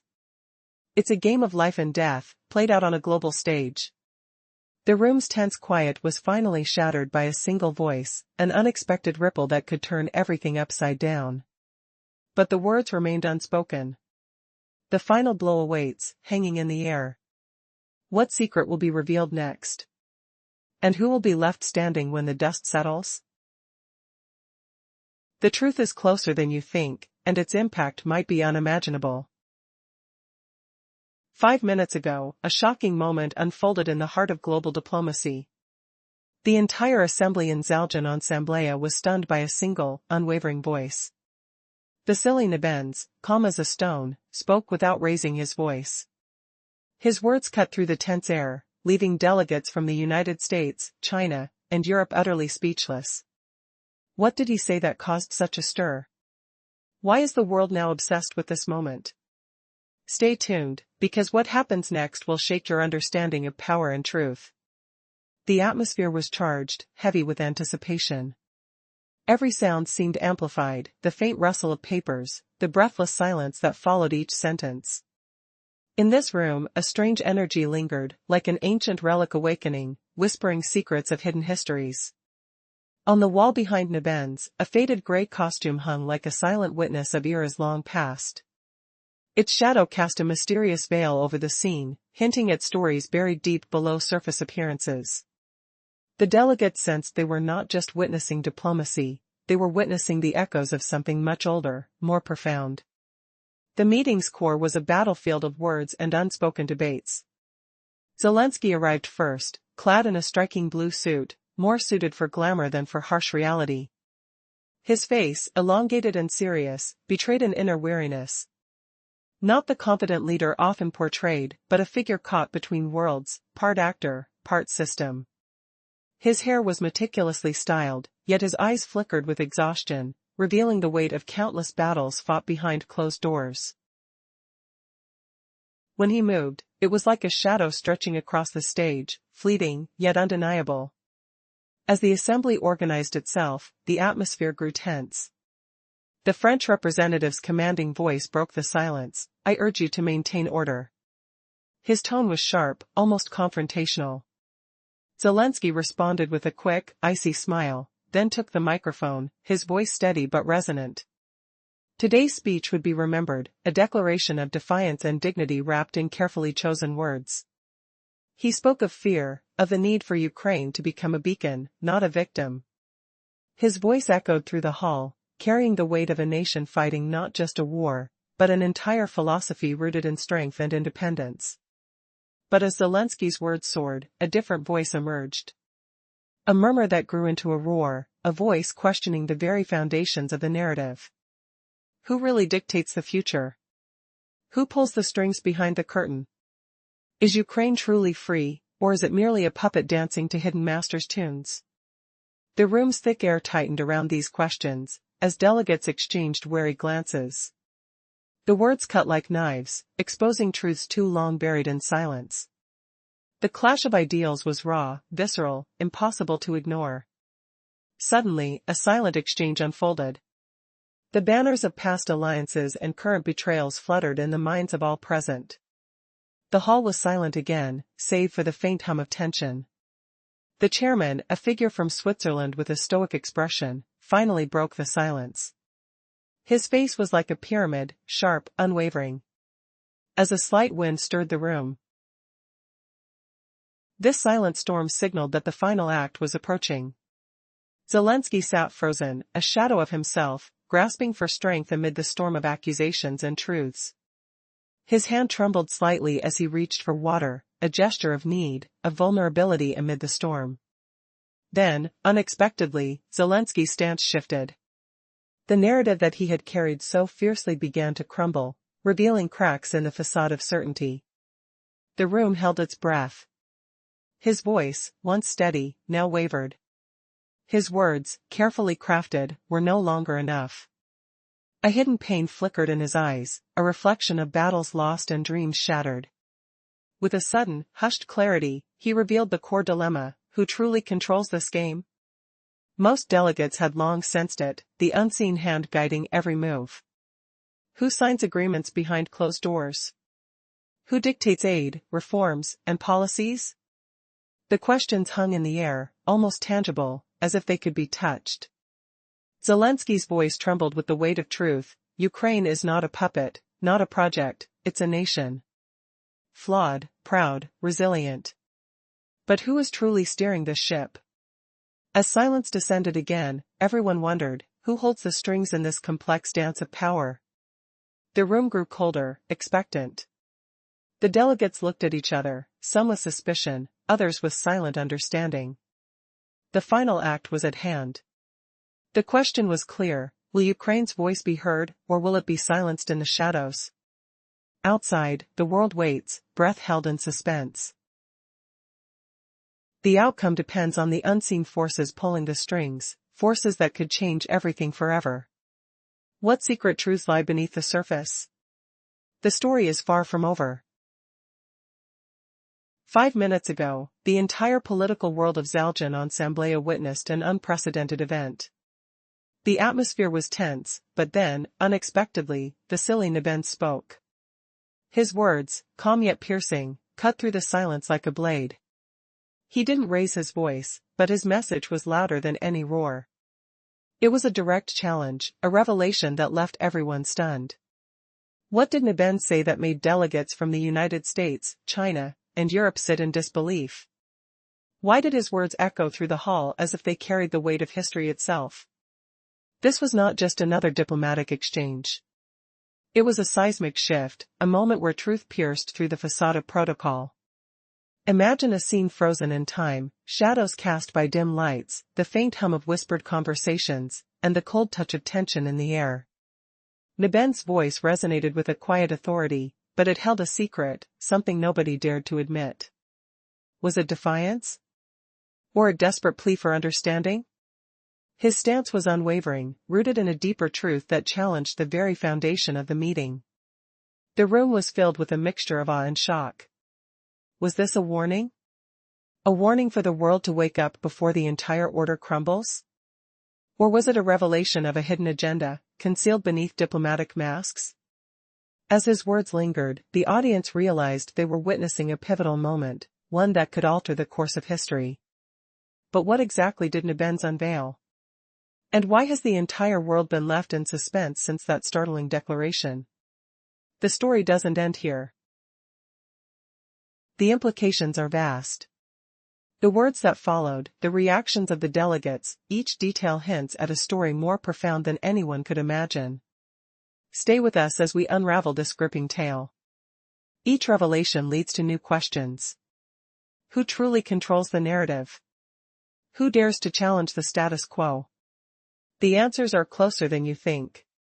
Prepare for a story of power, secrets, and a clash that could reshape the world order itself. Remember, every moment was charged with anticipation. Every gesture, every silence, carried a meaning. And as the hall held its breath, the real battle was just beginning. What happens next could change everything you believe about diplomacy, loyalty, and the fight for freedom. Are we prepared to face the truth? Or will we remain silent as the world quietly shifts beneath our feet? The story is far from over, it's only just beginning. Previous part summary, leaders emphasize that internal disunity, not external enemies, is the real threat to stability. Russia defends sovereignty while others debate the costs of persistent conflict, all under the weight of history and collective memory. Silence lingers as representatives from various nations reflect on the fragile nature of peace and the danger of repeating past mistakes. The room trembles with the echoes of history, voices rising from the depths of collective memory. Ukraine's call for freedom clashes with Western insistence on rules, while the East champions strength. The tension is palpable, almost tangible, a heavy fog filling the space, pressing on every shoulder. Some delegates applaud softly, a faint ripple in the silence. It isn't warmth or support, it's a quiet acknowledgement that the world teeters on the brink of chaos. The stakes are no longer just politics, it's about the survival of global order itself. Suddenly, a voice cuts through, steady, deliberate. The Chinese representative speaks, his tone calm but charged with conviction. We understand, he says, that losing face can mean keeping the goal. His words hang in the air, a reminder that destruction, if wielded recklessly, feeds on itself. Strength spent in bloodshed can turn into catastrophic force if not redirected properly. He pauses, eyes steady, voice unwavering. We do not judge any of you, we merely observe, he says softly. History repeats itself, not only through forgetting but also through exploitation. Silence can be as powerful as war. His message is clear, the chain of events that brought us here is still unbroken. The crowd shifts, a subtle movement as the next speaker rises. The Brazilian delegate, a tall man with eyes like carved stone, looks out with a weary gaze. His voice carries the weight of countless tales, of wars fought not with swords but with stories. My grandfather fought in Europe, he begins, voice heavy with memory. He was not a soldier, but a healer. And he told me, victory is when the enemy asks for water.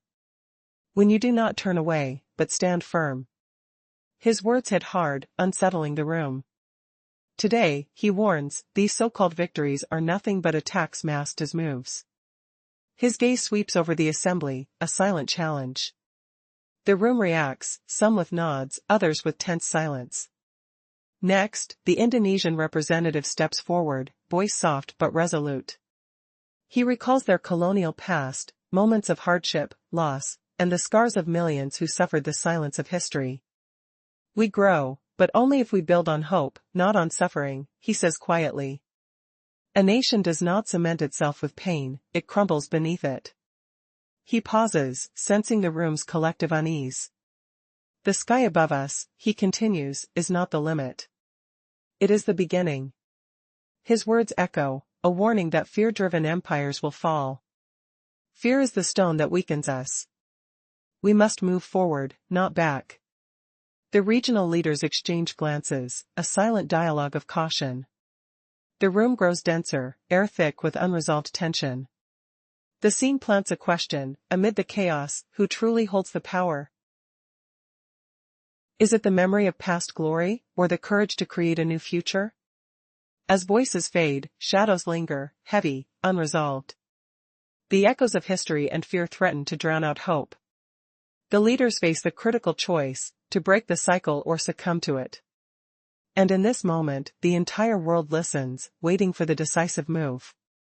What happens next could redefine everything. Will they choose peace, or will old wounds open anew? The silence breaks only with the faint whisper of anticipation. The fate of nations hangs by a fragile thread, a question no one dares to answer yet. The grand chamber was filled with echoes of a history long written in the shadows and memories of power. Here, each inscription, each crack in the marble, whisper stories of ambition that once soared higher than the clouds. It was as if the very walls remembered a time when mankind's dreams were built from steel and fire, but now they only whisper warnings of decline. Suddenly, a hush fell over the room, an unexpected presence. The United States delegate had not spoken. This silence was unsettling, like an unnatural pause in a symphony. Normally, they start with bold claims, loud declarations. But today, nothing. Instead, a strange stillness, as if time itself had shifted into a different dimension. Dear colleagues, a voice broke the silence. Calm, yet piercing. The words began evenly, cutting through the heavy air. Accusations? Yes, they were there. Inconsistent standards? Yes, that too. Every country has its contradictions. The ideals painted on their flags clash with the roads they walk. The truth is, they try. Sometimes stumble. Yet, they ask not for perfection, only for partnership. He looked up at the horizon beyond the windows. Russia. The sky above, forever reminded of unspoken conflicts. Actions, many, have crossed lines they cannot accept. Not because of friendship, but because they threaten the very foundation of shared humanity, transparency, sovereignty, trust. Turning back to the figure at the podium, Zelensky, the room tensed. Ukraine needs recognition, but let it not spark further chaos. War looms like a dark shadow, an unspoken threat. The topic demands solutions, not endless debates. But silence grew heavy again. An unexpected voice emerged from the shadows, Hungary's prime minister, sitting quietly but influential. He rarely speaks in these settings, but when he does, the room listens. I am a Hungarian, he began, voice resonant. Remember 1956, tanks rolling through the streets. Fear, silence, chaos. But do you know what else we remember? The students, farmers, engineers, workers, those young voices turned into freedom fighters. Those friendships still burn bright. He paused, gazing intently. We remember that Europe was not built on fear. It was forged through forgiveness, resilience. Not weakness, but strength. The power to forgive those who wrong us, this is the true foundation. Silence again, heavy, but filled with unspoken questions. Fatigue, perhaps. Exasperation from endless words, countless debates. The room is weary of fighting with mere words. The tension is palpable, hanging in the air like a storm about to break. Suddenly, the entire chamber feels frozen in anticipation, each moment holding the weight of history's verdict. A silent challenge hangs. Will they continue to fight with words, or finally find the courage to act? 5 minutes ago, chaos erupted in the heart of Zaljan, a place many believed was quiet. Out of nowhere, a figure stepped forward without raising his voice, the silly Nebens. His calmness cut through the tension, leaving the world stunned. What did he say that caused delegates from the United States, China, and Europe to gape in disbelief? The room, once filled with tense whispers, fell silent. The implications of his words threatened to reshape everything we've known about diplomacy and power. Listen closely. This is not just a story, it's a revelation. The words that followed echoed like thunder in silence, shattering preconceived notions and revealing truths nobody dared to confront. Every glance, every breath was charged with suspense. A cryptic phrase from Nebens, spoken so subtly yet resonant, left the international community speechless. His statement was simple, but its impact was seismic. Why did it evoke such shock? Could these words ignite a new era, or plunge the world into chaos? As the world holds its breath, the stage is set for a revelation that could overturn decades of diplomacy.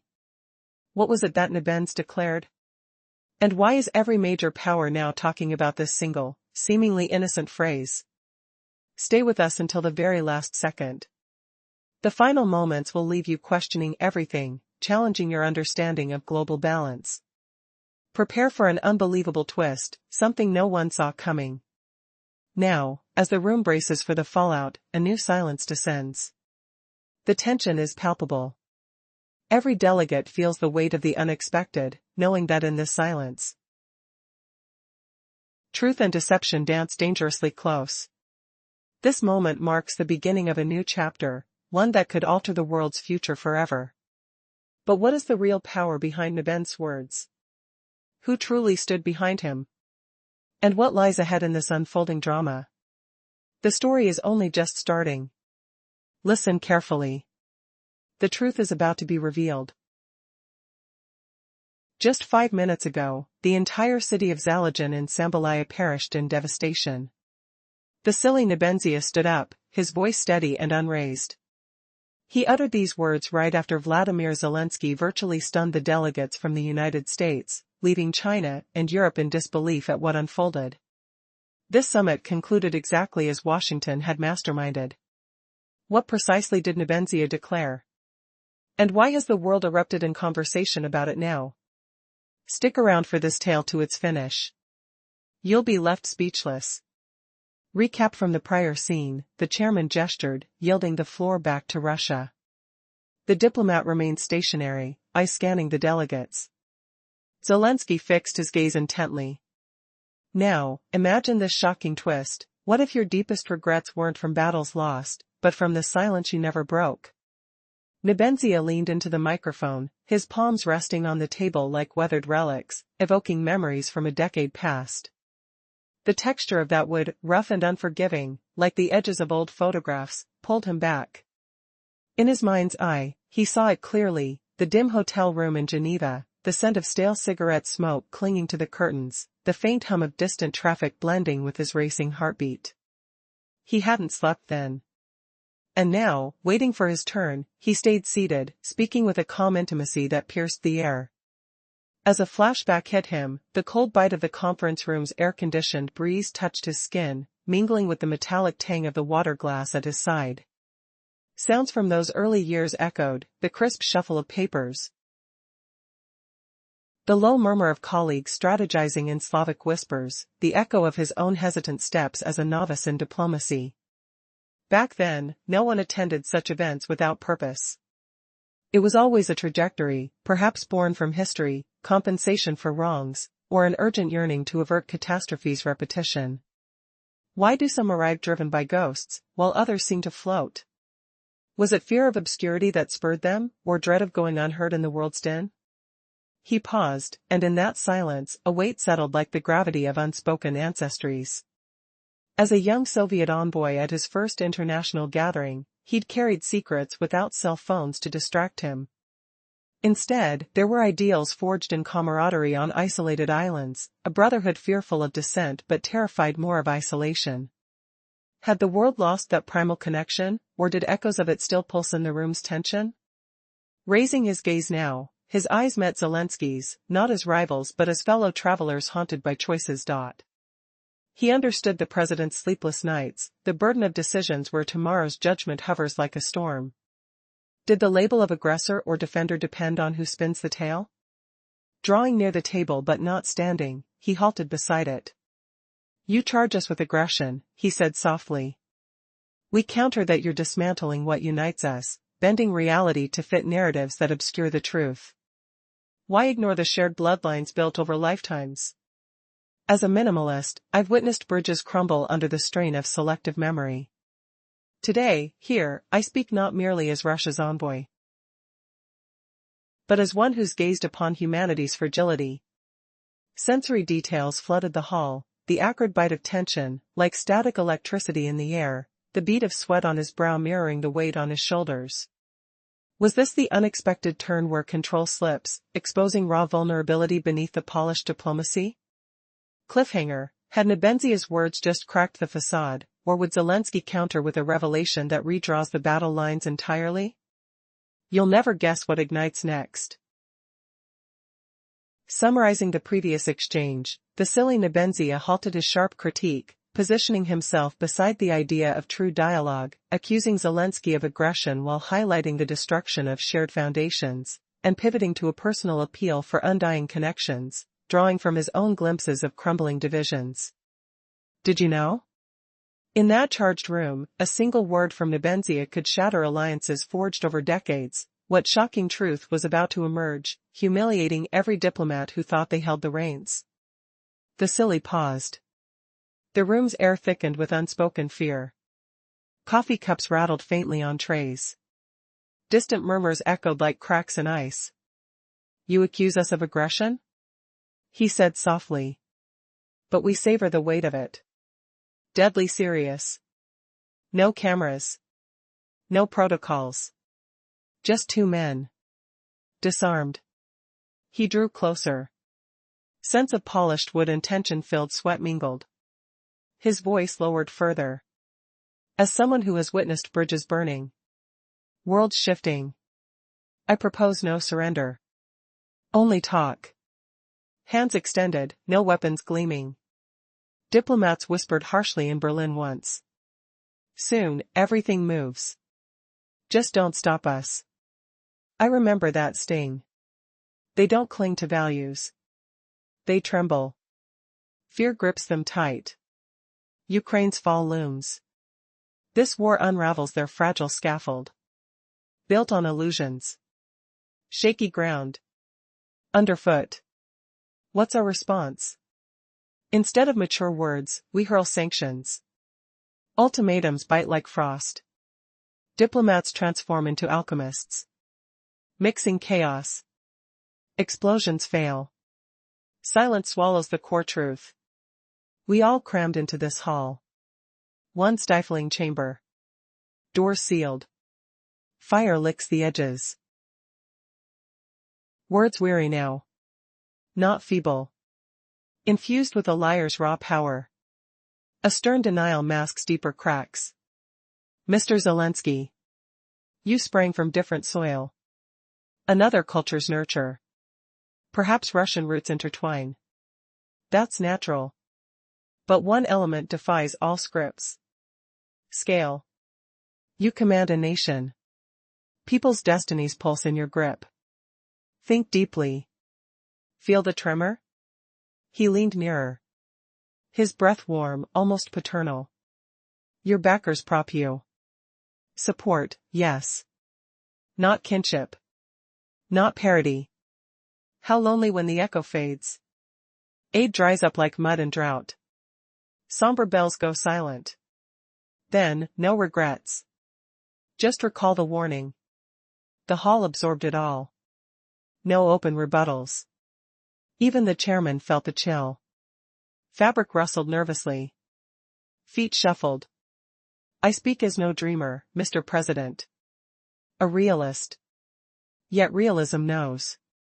The farthest journey starts with rooting in truth. From origins. We endured scourges. You too. More agony might creep. But crafting life on endless sorrow? Being perpetual prey? It breeds dependency. The fiercest chains. Tethered to their gas? Their dollars? Can you imagine the humiliation? As Zelensky sat frozen, the world watched alliances crumble, but was Nebenzia's final revelation about to expose the real puppeteers, tearing apart every illusion of control? The tension climbed a notch. Sweat beaded on brows. Papers shuffled like accusations. Who truly pulls your strings, Zelensky? Vasily's gaze pierced. His words like blades. Uncovered. You posture as masters. But sit on debts. Rubicon crossed. Dependency grips tighter than any vice. Unmask the vulnerability. Unravel the facade. Echoes of failure loomed. Touch the failing supports. Feel the rot. No more illusions. Aline. Completely isolated. Neighbors fade. Predators circle. Will you stand then, or crumble under the weight of bitter lessons? The air hummed with impending collapse. Nerve endings fired. Whispers turned to thunder. But the true storm brewed unseen. Who would break first? In the previous segment, the Russian diplomat Vasily Nebenzia delivered a blistering critique of Ukraine's dependencies, painting Zelensky as a performer in a scripted drama, not a true leader. He questioned the sources of aid and reforms, exposing the hidden strings pulling Western influence, leaving the hall stunned and Zelensky diminished like a fading shadow. What if the man who denounced you as outdated was actually extending an olive branch, a personal invitation that could reshape the world's map? Could a single, unguarded conversation unravel decades of enmity and dependence?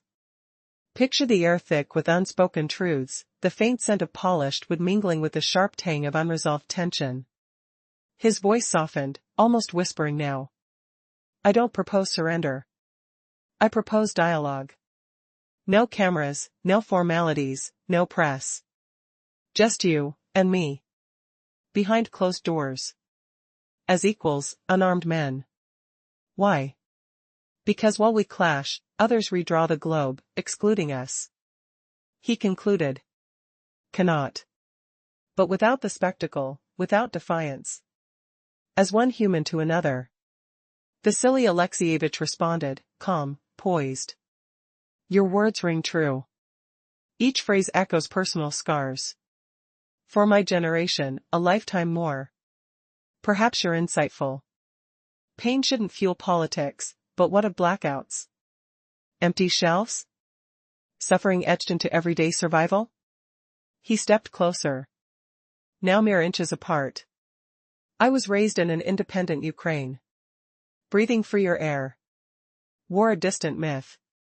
Until my dawn erupted, bringing faith and chaos. You claimed support from the start, and maybe so.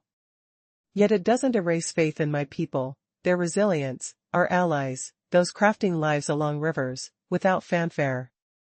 He exhaled deeply. I don't discount your pain. But acknowledge ours. Rockets aren't abstract geopolitics. They're shattered homes, terrified children, palpable dread. In that charged instant, the first crack appeared, the path to meeting. I accept your proposal. A private room, no cameras, no banners. Just us, man to man. Dialogue here might spark others.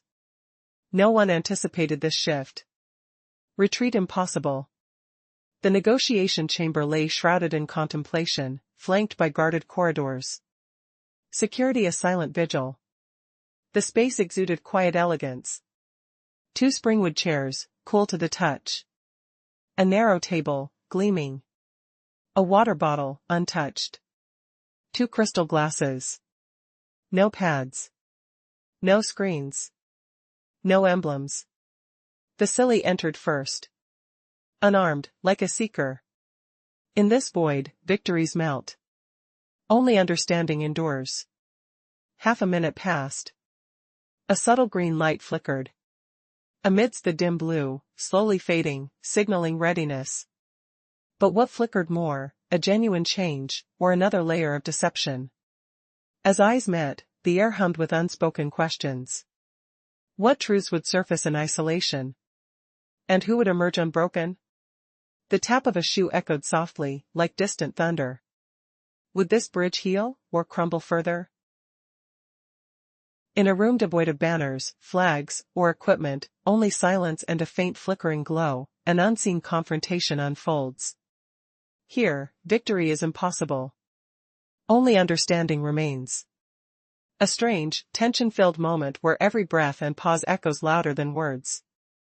The green light appears, casting a dark navy hue that begins to fade, symbolizing the fragile surface of diplomacy about to break. Suddenly, a sharp burst of sunlight slices through the shadows, an intense, fleeting flash of reality. A figure, not as the leader or president, but as a human exposed to raw emotion, eyes heavy with shadows. He sits against silence, not with political strategy, but with the weight of personal conviction. Minutes stretch out, thick with unspoken truths. This is no political game, it's a battle of conscience.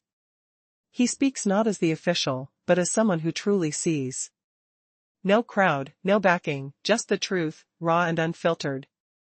Without accolades or applause, he calls out, "You've killed not just a person, but trust itself." The words hang heavy, not demanding but pleading. He didn't seek rewards, he came to uncover the real story behind the masks.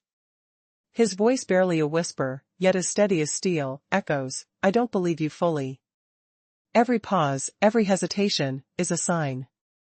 You use silence not to speak, but to hide. To regroup. To betray again. A memory flashes, Minsk, Paris, Budapest, the promises made to respect sovereignty. But those promises shattered quietly, like fragile glass crashing. His voice cracks, a rare human moment breaking free from the usual calm. I cannot be naive anymore. Not before myself. But I still wonder, what is all this for? What's the endgame? This isn't just political theater, it's survival, thinly veiled as diplomacy. The room feels heavier, air thick with the scent of unspoken fears. He pours water slowly into a glass, the simple act grounding him amidst rising chaos. His next words cut through the thick silence like a blade. Your independence isn't just not a threat, they see it as a danger. To whom? We're too often delivered, too often afraid. Your sovereignty isn't a shield, it's a weapon against us. The collective breath tightens. The unnerving truth lingers, trust is fragile, a delicate thread ready to snap. The question remains, who are you truly fighting for? 5 minutes ago, the entire city of Zaljan on Samblea watched in shock as a single event changed everything. The air was thick with tension, silent but screaming. Vasily Nebens, unshaken and calm, spoke words that stunned everyone, words that broke the silence like a lightning strike. His voice remained steady, yet behind his eyes, a storm was brewing. What did Nebens say that made the world hold its breath? How did his calmness shatter the illusions of diplomacy?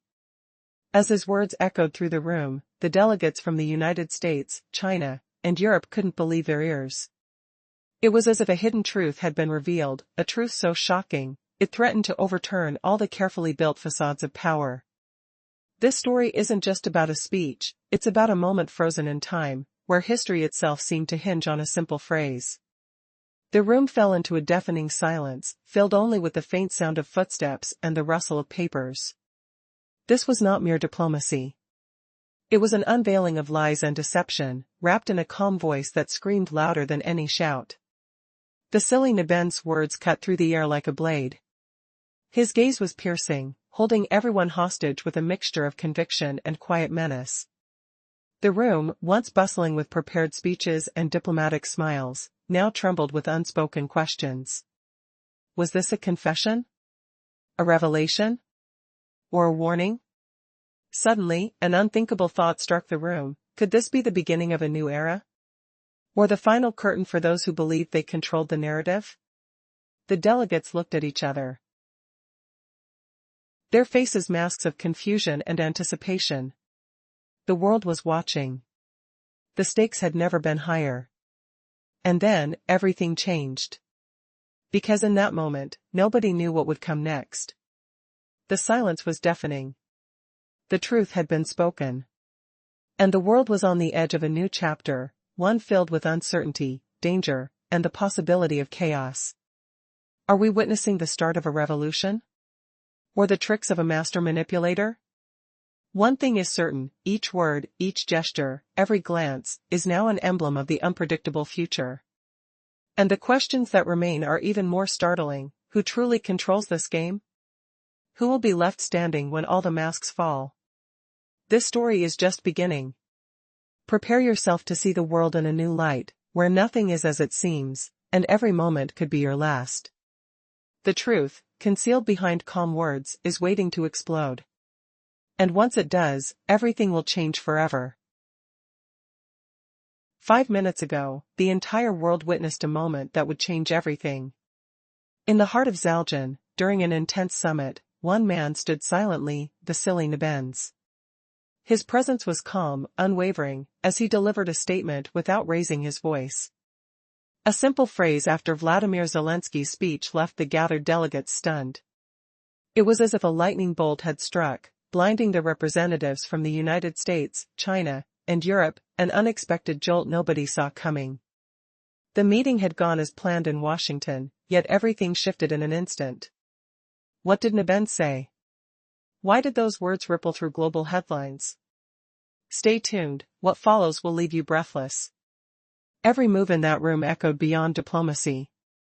It was as if archaeologists and poets had merged, carving a message into history with a single glance.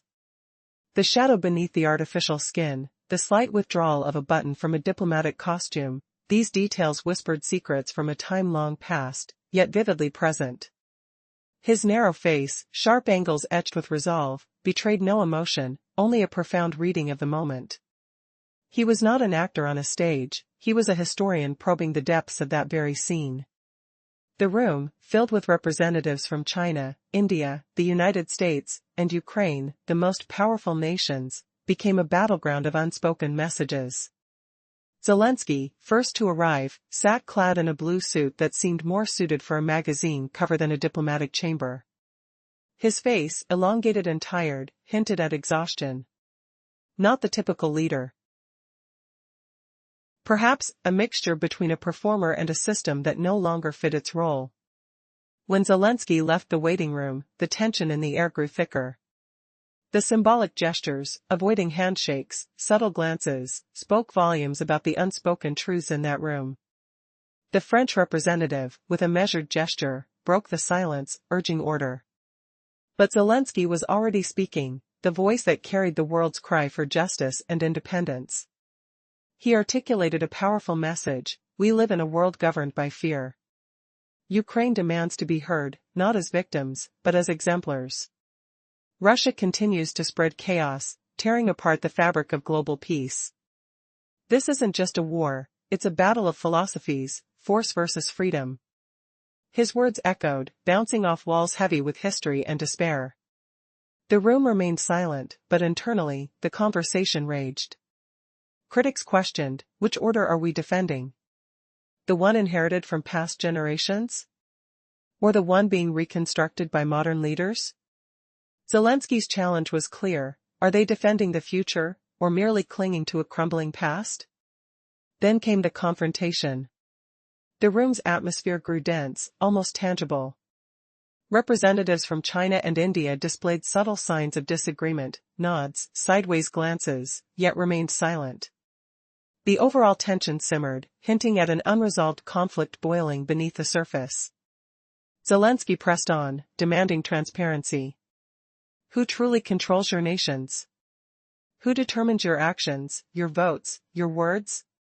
His voice, strained yet firm, pierced through the veneer. No verbal response followed, only a mounting silence that felt deafening. The question hung in the air: who really pulls the strings? As the summit neared its climax, everyone sensed an approaching storm. The moderator, with a steady voice, declared that past is a threat. That reliance on old ways hampers progress. But then, a voice, quiet but piercing, posed a question that froze the entire room. Tell us, it demanded, who is really in control of you today?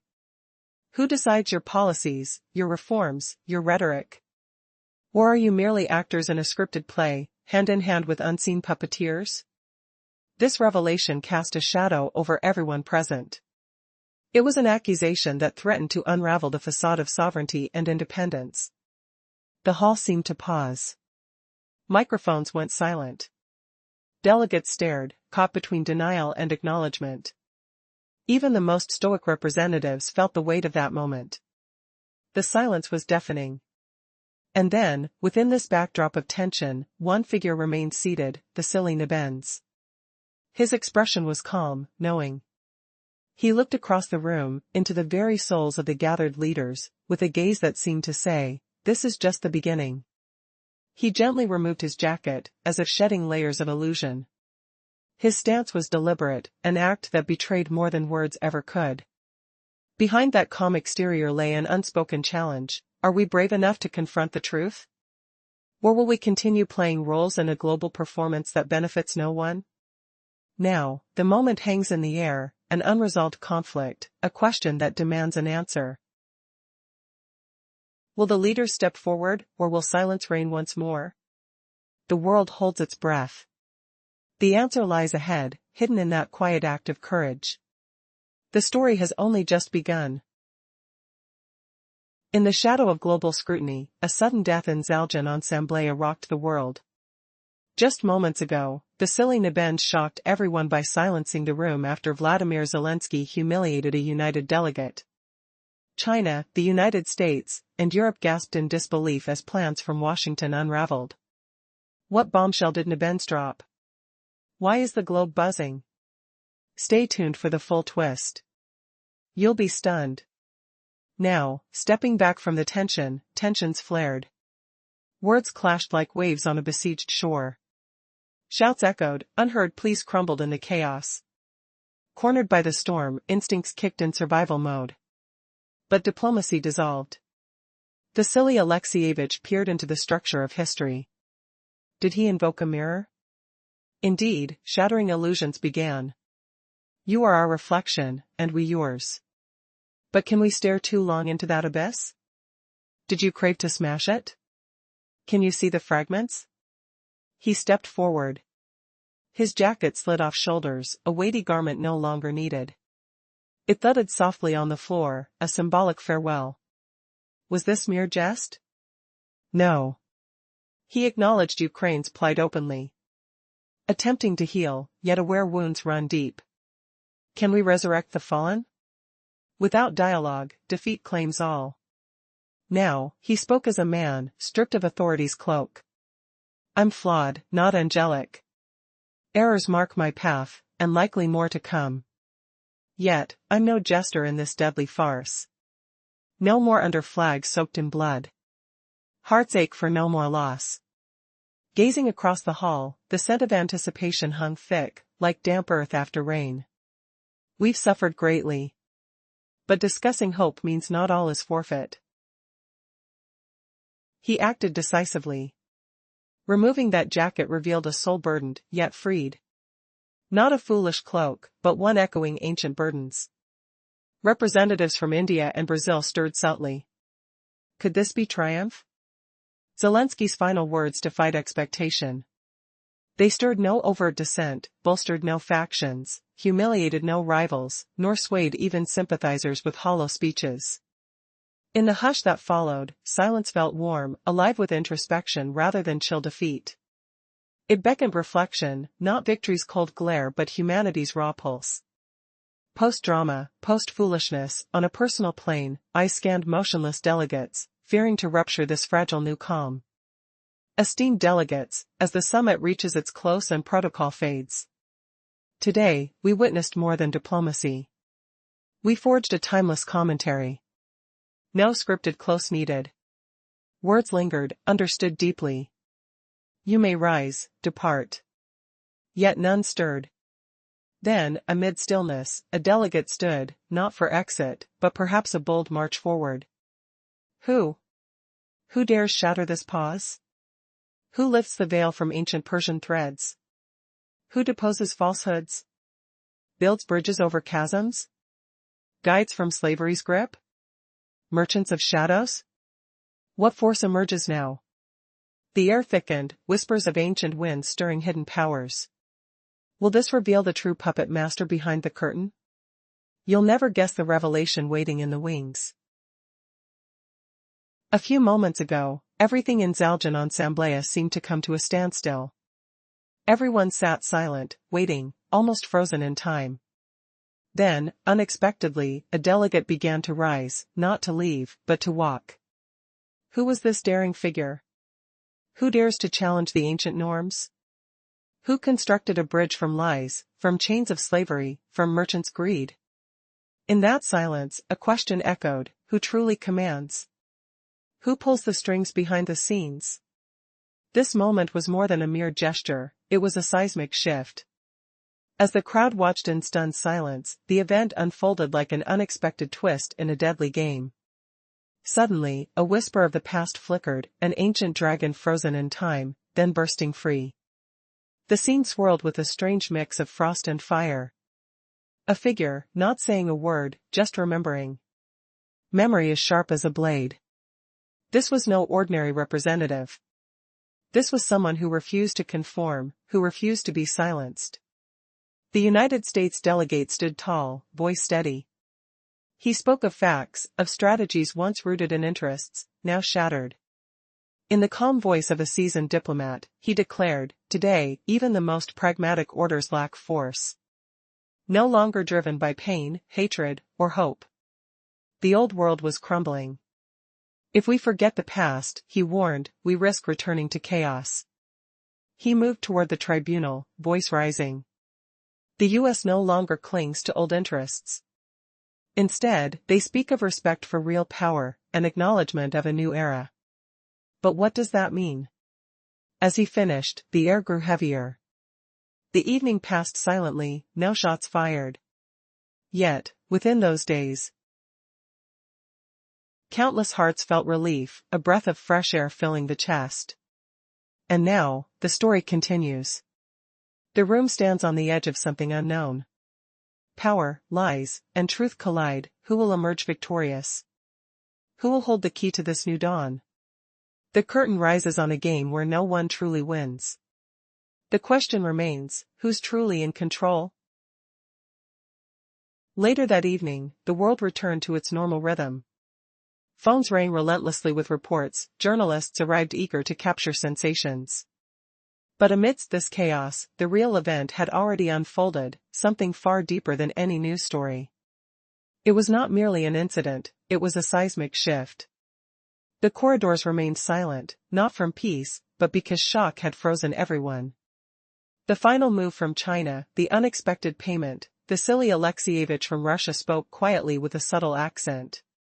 You know what they did? He asked. I smiled and answered, no, but I hope it's not worse than they anticipated. We slipped back into calm, but beneath the surface, everyone was stunned. That act had made them reconsider everything. Today, someone changed the game's rules, perhaps tomorrow, a spark might ignite again. Yet, in the opposite hall, a different scene played out. A figure, bathed in greenish light, stood quietly by the window. No words, no calls. Just watching the evening settle over the quiet city. His gaze was fixed, calm like still water, listening to everything that happened inside. I approached Orban. You know, I said, I often disagree with you. Almost always. But today, I saw something new, something stronger than mere words. You're not just fighting, you're capable of enduring, of resisting. Orban didn't reply immediately. Instead, quietly, he said, today I felt I have a chance, not just to survive, but to stay true to myself. His hand, unseated by protocol, reached out in silent understanding. Morning came, and headlines painted contrasting pictures, green versus blue. A legendary duel now silenced. For the first time in days, leaders and ordinary people alike seemed to recognize each other differently. What changed? The answer was felt not through media, but in the comments beneath the footage, an unexpected shift in perceptions. Many admitted, "I never believed in Russia, yet today, I understood, they're human too." For the first time, respect replaced skepticism. This moment didn't end the conflict, but it ignited a new beginning, a dialogue that might prevent war if only such meetings happened in the 90s. Outside the arena, trains carried men towards different destinations. The Swiss border was visible through the window, mountains and sunlight passing by as if in a slow, deliberate procession. Victory was no longer the goal. What mattered was that the day hadn't been wasted. Meanwhile, on a train heading closer to Kiev, someone gazed out at the wall, the lines of electric wiring crossing the countryside. He talked softly to himself, now or never. Speak up, or disappear. The choice hung in the air. Respect or silence, what defines true strength? Subscribe to the channel for moments of clarity. Like, share, what matters more? Being right or being honest? This story is not just history, it's the truth breaking through. Thank you for being with us. In a shocking twist that reverberated across the globe, Russian diplomat Vasily Nebenzia delivered a scathing takedown at a high-stakes summit just 5 minutes ago. The entire world watched as the meeting in Zaluzy endured chaos. No, it crumbled under the weight of Nebenzia's words. Zelensky, the leader who once dazzled with charisma, now sat blinded, metaphorically, from the razor-sharp rejoinder. Representatives from the United States, China, and Europe? They were left gasping, unable to fathom how Washington's orchestrated plan unraveled so spectacularly. What bombshell phrase did Nebenzia unleash? Why is it igniting worldwide frenzy? Stick around for the jaw-dropping saga. Imagine the air thick with tension, the faint whir of ventilators cutting through silence. Delegates, poised like statues, felt every syllable pierce like a cold draft on exposed skin. Nebenzia stood, his narrow face etched with unforgiving lines, not from age, but from years of dissecting empires. His eyes, sharp as polished steel, locked onto the hall as if framing a forbidden portrait. "Mr. Zelensky," he began, voice steady despite the storm brewing in his chest. "You scorn us as relics from a bygone era." Yet, the summit exposed a bitter irony that no one saw coming. Continuing from the fearful silence after Zelensky's retort, Nebenzia's tone cut deeper, a calm fury that made every heartbeat echo louder. How could one speech humiliate a so-called independent nation in front of global powers? Nebenzia's words ignited something raw inside him, a triumphant surge he couldn't suppress. A logical blade honed by years of unspoken rage. Deep down, his thoughts bubbled like a volatile brew, emotions layering like sediment left from endless debates. He knew his moment had arrived. Not just a reply, but an undeniable manifesto. God, it was time. Russia, when cornered, always retreated into the annals of history, archives, battlefields, chronicles ops as shields. But today, none of that would offer immunity. As descendants, they deserved to scrutinize it all. Sensory details flooded back, the rustle of papers like dry leaves underfoot, the sterile scent of polished floors mingling with sweat-edged anticipation. Delegates stirred, a soft murmur rising amid the ventilation's low hum. His voice flowed, resonant and unyielding. Nebenzia paused, relishing the sting of truth. He was born in Ukraine, surrounded by endless fields where Soviet symphonies played and books gathered dust. But freedom? A cruel illusion. Their grandfathers fought what was dubbed the Great Patriotic War. Victory granted no equality, only prohibitions. A taboo on language, culture, even thought. He scanned the hall, gaze piercing like a spotlight exposing hidden shadows, pointing straight at the specter of the old empire. The Soviet Union wasn't just factories, power plants, or rockets. It birthed horrors like Holodomor, an orchestrated famine that starved millions. Yet, it also forged resilient minds, like his grandmother who risked everything to preserve Ukrainian volumes during secret readings. She halted for a poignant breath, not for drama, but to honor memories that ached like lingering bruises. Still, he voiced respect for those who toiled tirelessly.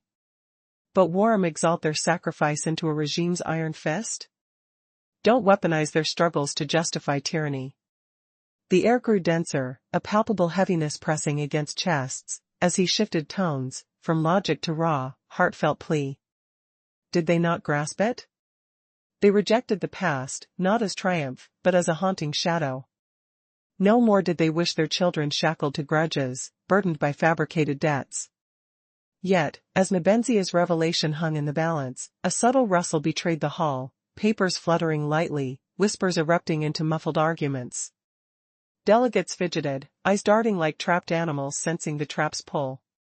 But what forbidden truth would Nebenzia unveil next, twisting the blade even deeper into Zelensky's crumbling facade?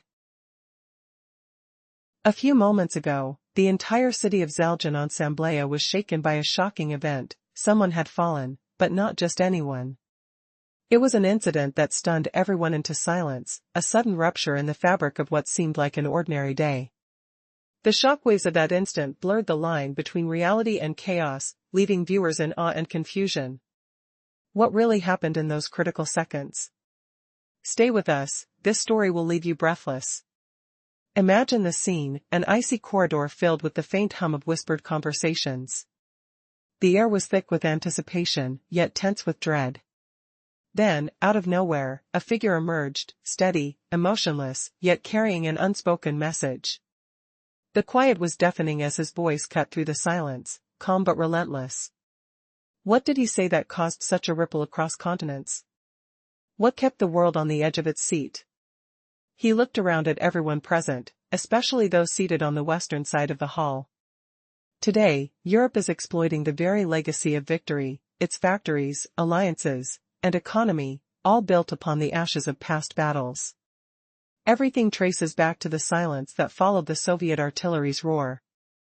The soldiers, the Kurzovs with their pogroms, carved a path to fragile stability. A pause. Then, his voice cooled, carrying a heavy tone. Mr. Zelensky, he began, your fear is that the acknowledged role of the Soviet Union will be recognized in Russia. But it is your fear, not ours. We do not seek applause. We demand honesty, because without it, you risk losing your country's collective memory. And without memory, the future evaporates. An eerie hush fell. Even the cameras seemed to freeze. Only in one corner did something stir, a figure rising slowly, a representative from Cuba. The man stood, addressing the assembly. In my city, he said quietly, we remember the Soviet soldiers. They didn't touch that memory. Because if not for you, it wouldn't exist. He paused, then sat down again, leaving behind a weighty silence that pierced through the crowd. At that moment, it became crystal clear, this wasn't merely about Ukraine or Russia. It was about who truly holds the right to defend historical meaning. Who proselytizes it for their own political gain. The words of the Cuban delegate echoed loudly, not as support but as a stark challenge. It was a voice rooted in witnessing, a voice that could crush illusions even in a cold hall filled with distant echoes of past conflicts. The message was clear, the defender is no longer just a soldier, now, he's a witness who can destroy untruths with truth itself. Zelensky's gaze fixed forward, his face an unreadable mask. He made no move, neither a response nor a glance. His fingers clenched around a plastic water bottle, trembling ever so slightly, an instinctive reaction to the unexpected blow. He was ready to leave unscathed, ready to escape the storm brewing from the south, from distant islands, from unseen shadows. Yet deep inside, this moment struck him, not as a political gesture, but as a raw, personal challenge. An attack that awakened something primal within. What do these revelations mean for the future? Are we witnessing the beginning of a new reckoning, where history's verdict is debated in the cold, silent corridors? Or are dark forces quietly rewriting the very essence of truth, turning it into propaganda? The scene was set, but the climax remains unseen. Stay tuned, what happens next could redefine how we understand memory, justice, and the price of silence. In a shocking twist that rocked the world, what if the fall of a nation's pride happened in a single, heart-stopping exchange? 5 minutes before this diplomatic storm erupted, a man named Vasily Nebenzia sat silently, his silence heavier than the global tensions. After Vladimir Zelensky accused the world of ignoring Ukraine's cries, this Russian diplomat's words literally shocked delegates from the United States, China, and Europe. They couldn't believe their ears. A summit meant for careful alliances in Washington turned into a battlefield of truths, ending far from the scripted calm. What exactly did Nebenzia unleash? And why is every corner of the planet whispering about it now? Dive into this tale to the end, you'll be stunned by the raw power unleashed. The air in that guarded chamber hung thick with unspoken threats. Whispers of old treaties echoed softly. The faint scent of polished wood and anxiety lingered. Beneath the surface tension, unforeseen events built like a gathering storm. Each delegate felt the weight of history pressing down. Vasily Nebenzia, in his timeless suit, emerged not as a shadow but as a living chronicle. His features carved by years of unnoticed battles, a man whose presence screamed archive, not stage. Yet here he was, center stage. The summit, meant for stars of power, unfolded in a vaulted hall. Key players from India, China, the United States, all there. President Zelensky arrived first, perched impatiently. For 10 minutes, he fidgeted, avoiding any real connection, his blue suit more suited to staged images than this brutal reality. His face, a mask worn thin by endless reels, not quite actor, not fully statesman. More like a bridge between chaos and control. Hair styled for the spotlight, he exuded fighter's edge, aware that second chances hid behind barbed lines. Fatigue hit him hard as he stepped away briefly. His handshake, a shocking refusal. A symbol clear, no alliance, just a nation's unyielding stand. Imagine reliving that charged moment, the cool chill of the hall as Nebenzia unleashed his first strike. Who knew a single gesture could blind an entire audience? Zelensky folded into his chair, skin tight over unspoken fury. His body language screamed isolation. Beyond tired, yet he dove into his plea. Words flowed like a torrent against fear's grip. Today, the world must fix its broken order. He demanded Ukraine heard, not as victim, but vanguard. Accusing Russia of weaving dread into global fabric. Not mere conflict, but ideology, force-crushing liberty. The audience stirred, translators racing to capture each barbed reference to Russia. He pressed on, urging resistance where one nation dared dictate. We build anew. Stop meddling. Let us breathe. For 8 minutes, he held sway. The logic clear, unyielding as ancient roots. But then the tide turned. The chamber's stillness shattered as Nebenzia rose. He regarded Zelensky not with hate, but pity, like a healer eyeing the source of plague. His voice low, patient. You've spun many words. Some poetic. Russia destroys order, you claim. A pause thickened the room. Which order, he probed. The elected will? Or legacies shared by ancestors? You claim sovereignty. Yet begged weakly. Not requests, demands. The hall felt the blow. Words like skeletal truths pierced defenses. Referendee, he challenged. The weight pressed harder. Picture that sensory rush, the acrid sting of unresolved grudge, fabric rustling under clenched fists, as Nebenzia's logic disarmed the room. How did one man's words expose an empire's facade? You flaunt building your nation. On whose coin, he continued. Read those aid terms. Tools given, but no blueprint crafted. Only endless parade. Policy as show, acts ending in sponsor flight. Zelensky twitched, silenced. You call us relics. Odd, your power comes from past hands, ones now labeled invaders. Twisted thinks. Delegates nodded subtly. Chinese gestured assent, Indians stirred. Not alignment, but acknowledgement. Nebenzia eyed the wider group, sensing battlefields broader than words. Mr. Zelensky. Freedom waging war? Not liberty, commerce. Your traded currency, devalued for ages. Silence fell. We're not foes to Ukraine. We oppose the charade. The role you play for Western coin. We back real Ukraine, not drastic, canned tales. Pause hung heavy. Ask them, no intrusions first. Begin inward. Halt pleading rescues for lost causes. Resist. A few moments ago, the entire city of Zaljan on Samblea was overwhelmed by a moment that changed everything. Someone fell, someone who shouldn't have. It wasn't just a stumble, it was a shock that shattered the calm of an ordinary day. The shockwaves rippled through the crowd, blurring the line between order and chaos. Everyone was left breathless, trying to grasp the truth behind those fleeting seconds. Stay with us, what happened next will leave you stunned. Imagine the scene, a cold corridor hums with whispered conversations. The atmosphere is thick with tension, tight like a clenched fist. Suddenly, out of the shadows, a figure appears, calm, stoic, with an unspoken message hidden behind his stillness.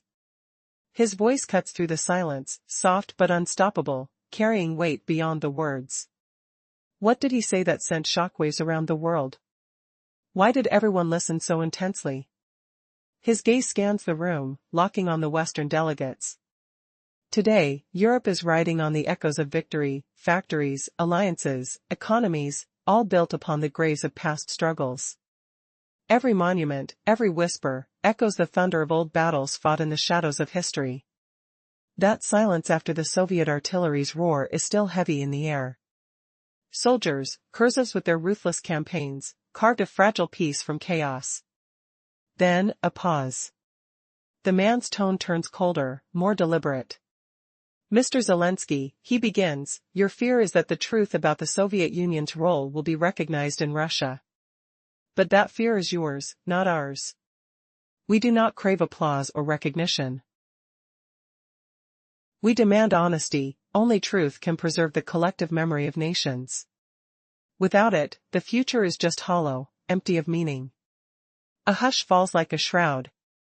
Cameras seem to freeze, capturing everyone's reaction. From one corner, a figure stirs, a delegate from Cuba, rising slowly, his voice calm but firm. In my city, he says quietly, we remember the Soviet soldiers. They didn't erase that memory. Because if it weren't for people like us, it would have been forgotten. He pauses, then, with a quiet authority, he sits down again, leaving an indelible mark on the assembly. In that silence, it becomes crystal clear, this is more than a debate about Ukraine or Russia. It's about who truly has the right to shape history's story. Who manipulates the past to serve their political ambitions. The Cuban voice echoes loudly in the room, not as support, but as a stark rebuke, challenging all to confront the truth. This voice, rooted in real experience, threatens illusions and exposes falsehoods. Zelensky remains motionless, an unreadable mask on his face. His hands clutch a plastic water bottle, trembling subtly, an instinctive reaction to the unexpected blow. It's as if he's prepared to walk away, to escape the storm brewing from distant shores, yet beneath the surface, something deeper stirs. This moment isn't just political, it's personal. An unspoken challenge, a raw attack that awakens primal instincts within. What does this confrontation mean for the future? Are we witnessing a new era where history is fought over in quiet corridors, where truth is bending under weight of propaganda? Or are darker forces quietly rewriting the very essence of memory, turning history into manipulated stories? The scene is set. The climax remains hidden. But what happens next could forever change how we see justice, memory, and the high cost of silence. In a world trembling on the brink, a single moment can shatter what was thought unbreakable. Less than 5 minutes ago, the entire scene in Zaljan on Samblea was turned upside down. A single silent figure, Vasily Nebenzia, sat motionless, his presence more powerful than a thunderclap.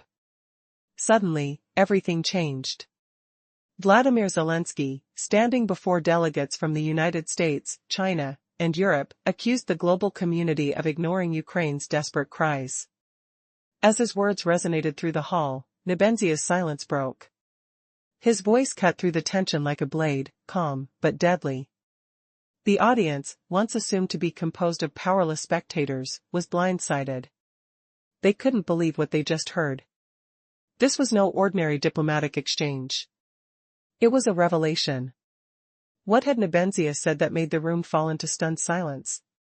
Why is this moment echoing around the world now? Stay with me. The truth will blow your mind.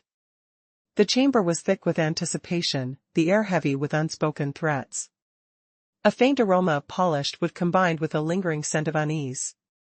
Every person in that room felt the weight of history pressing down on their shoulders. Vasily Nebenzia, dressed in a timeless suit, appeared as more than just a diplomat. He seemed like a living archive of past battles, carved by years of unseen struggles. His features told stories of countless victories and defeats, his presence echoing the silent witness of history. Here he was, center stage, overshadowing the spectacle. The hall was designed for power, for stars of influence, key figures from India, China,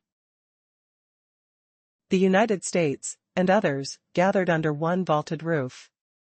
Among them, Zelensky arrived first, nervously fidgeting, his blue suit more suited for glossy magazine covers than actual politics.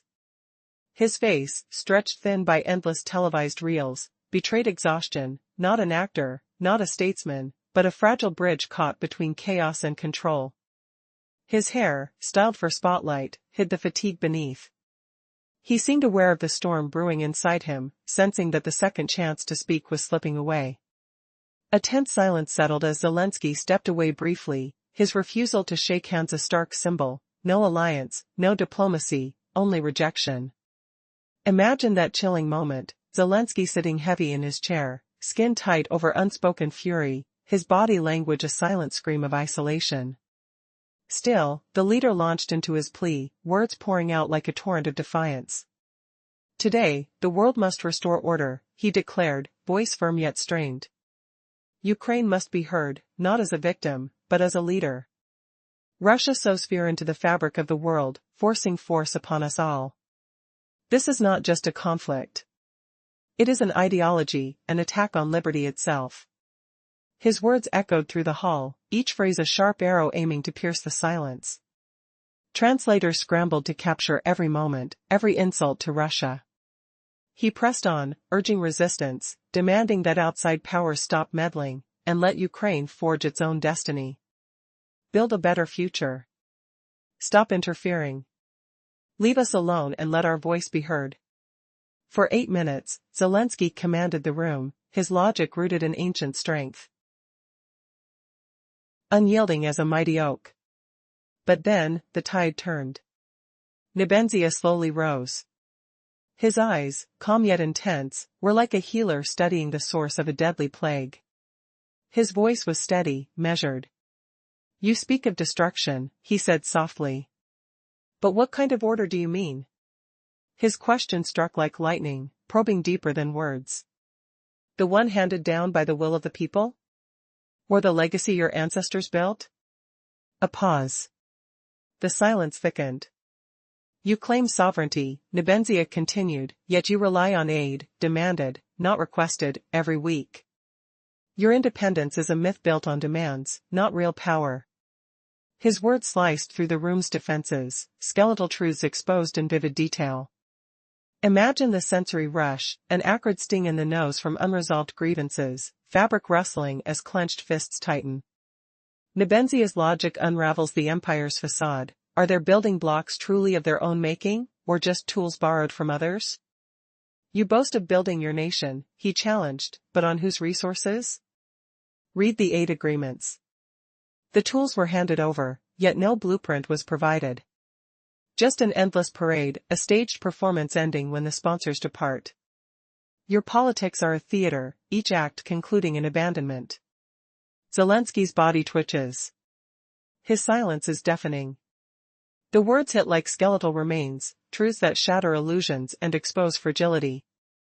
You call us relics, Nebenzia said, voice quiet but piercing. But your strength comes from the past, those hands now labeled invaders. Your gratitude is twisted.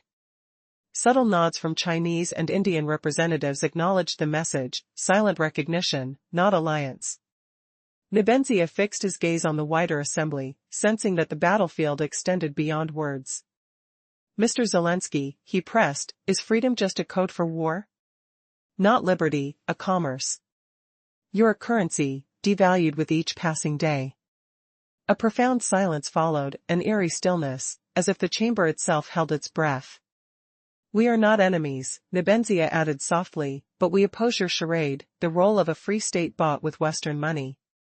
His words hung heavy. We support the real Ukraine, the people who hunger for genuine independence, not staged narratives. A pause deepened. Ask those behind the scenes, Nebenzia challenged, to stop interfering. Begin by looking inward. Cease begging for rescue from those who only support illusions. Resist the false promises. Stand tall, own your true story. The hall felt like a beast awakening. No microphones remained, everyone sensed the coming storm. Yet, despite the silence, each delegate was already broken inside, shaken, uncertain, vulnerable. Only the summit's chairperson from Switzerland stood out. His face, a pyramid of calm, barely moved as a faint breeze teased his dignified silence. Zelensky sat frozen, a shadow of himself, a ghostly silhouette marred by fatigue and tension. He reached with trembling fingers for water, but it refused to come. It was a mirror, a reflection not just of circumstance, but of his inner turmoil. Unseen by others, his inner actor prepared to take the stage again. The moment of truth was near. The summit's chair addressed the assembly with quiet authority. You are a figure from the past, he said. Is that pride or prison? The past no longer rules the future. The old bridges no longer lead forward, they lead back. Suddenly, murmurs rippled across the room. The French representative made a subtle gesture. An European Union delegate chuckled quietly. The tension was thick, but under it all, a question hovered, who truly commands the future? Zelensky's voice broke through the rising chaos. The past is a threat, he said. Threatening our path. But tell us, who truly controls you today? Who shapes your decisions, your votes, your words during this critical moment? The room fell silent again. Nebenzia's gaze, steady and commanding, was a mirror to the complex layers of influence behind the scenes, power disguised as partnership. When you sit on the shoulders of external debt, Nebenzia continued, you're not a partner. You're a pawn in a much darker game. His final words hit like a thunderbolt, an uncompromising challenge. Tell us, who truly determines your course? Is it your people, or those pulling your strings? And so, the battle of words was far from over. Behind the veneer of diplomacy lay a storm, unseen but relentless. An unseen force pushing history into uncharted waters, where the only certainty was chaos. This is the story of a moment, a confrontation that might change everything. An exchange so sharp it echoes beyond the chamber, warning all of what's at stake, the fragile fabric of nations, the shifting sands of influence. And the relentless pursuit of true independence in a world on the edge of chaos. 5 minutes ago, the entire world watched in shock as the summit in Zaluzy shattered beneath a single, powerful voice. The silly Nebenzia, the Russian diplomat, delivered a masterful blow that left everyone stunned. The atmosphere was thick, an almost tangible weight pressing down on the room. Leaders from the United States, China, Europe, none of them could believe what just happened. Zelensky, who once dazzled with confidence, now sat speechless, as if struck by an invisible hammer. The tension was deafening, the kind that makes your skin crawl and your heart race. What phrase did Nebenzia say that turned the entire event into chaos?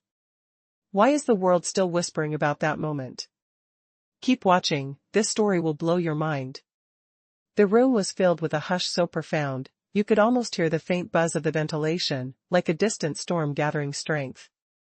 Every delegate seemed frozen, their faces frozen masks of shock, feeling each word like icy blades piercing through their armor. Nebenzia's face was narrow, etched with deep lines, not from age, but from years of dissecting power and empire. His eyes, sharp and relentless, seemed to strip the room bare, framing a forbidden image only he could see. Calm but deadly, he began, "Mr. Zelensky, you call us relics of a bygone era." The words sliced through the silence, igniting a ripple of unrest. In that instant, the summit revealed an unexpected truth, an irony so bitter it was almost cruel. The silence after Zelensky's fiery retort hung like a heavy curtain. Then Nebenzia's tone shifted, quiet, measured, but carrying a storm of suppressed fury. Every heartbeat echoed louder in the stillness. How could a single sentence humiliate a nation claiming independence so effortlessly? Within him, a surge of triumph erupted, a roaring blaze fueled by years of unspoken anger. He felt his thoughts bubbling over, emotion thick, layers of emotion piling like sediment from endless debates. He knew, this was his moment. Not just a simple retort, but a declaration that would be remembered. It was time to unveil the truth he'd carried deep within. Russia, when cornered, usually retreat into archives, battlefields, historical records, acts of the past. Today, there was no refuge in history. The past was raw, exposed, open for scrutiny. Sensory memories flooded back, the rustle of papers like dried leaves underfoot, the sterile scent of polished floors mixed with a faint whiff of anticipation. The room's air was dense, almost oppressive, as each delegate shifted nervously in their seats, the low hum of the ventilation almost deafening. Nebenzia's voice cut through the silence, steady, unwavering. His words carried the weight of centuries.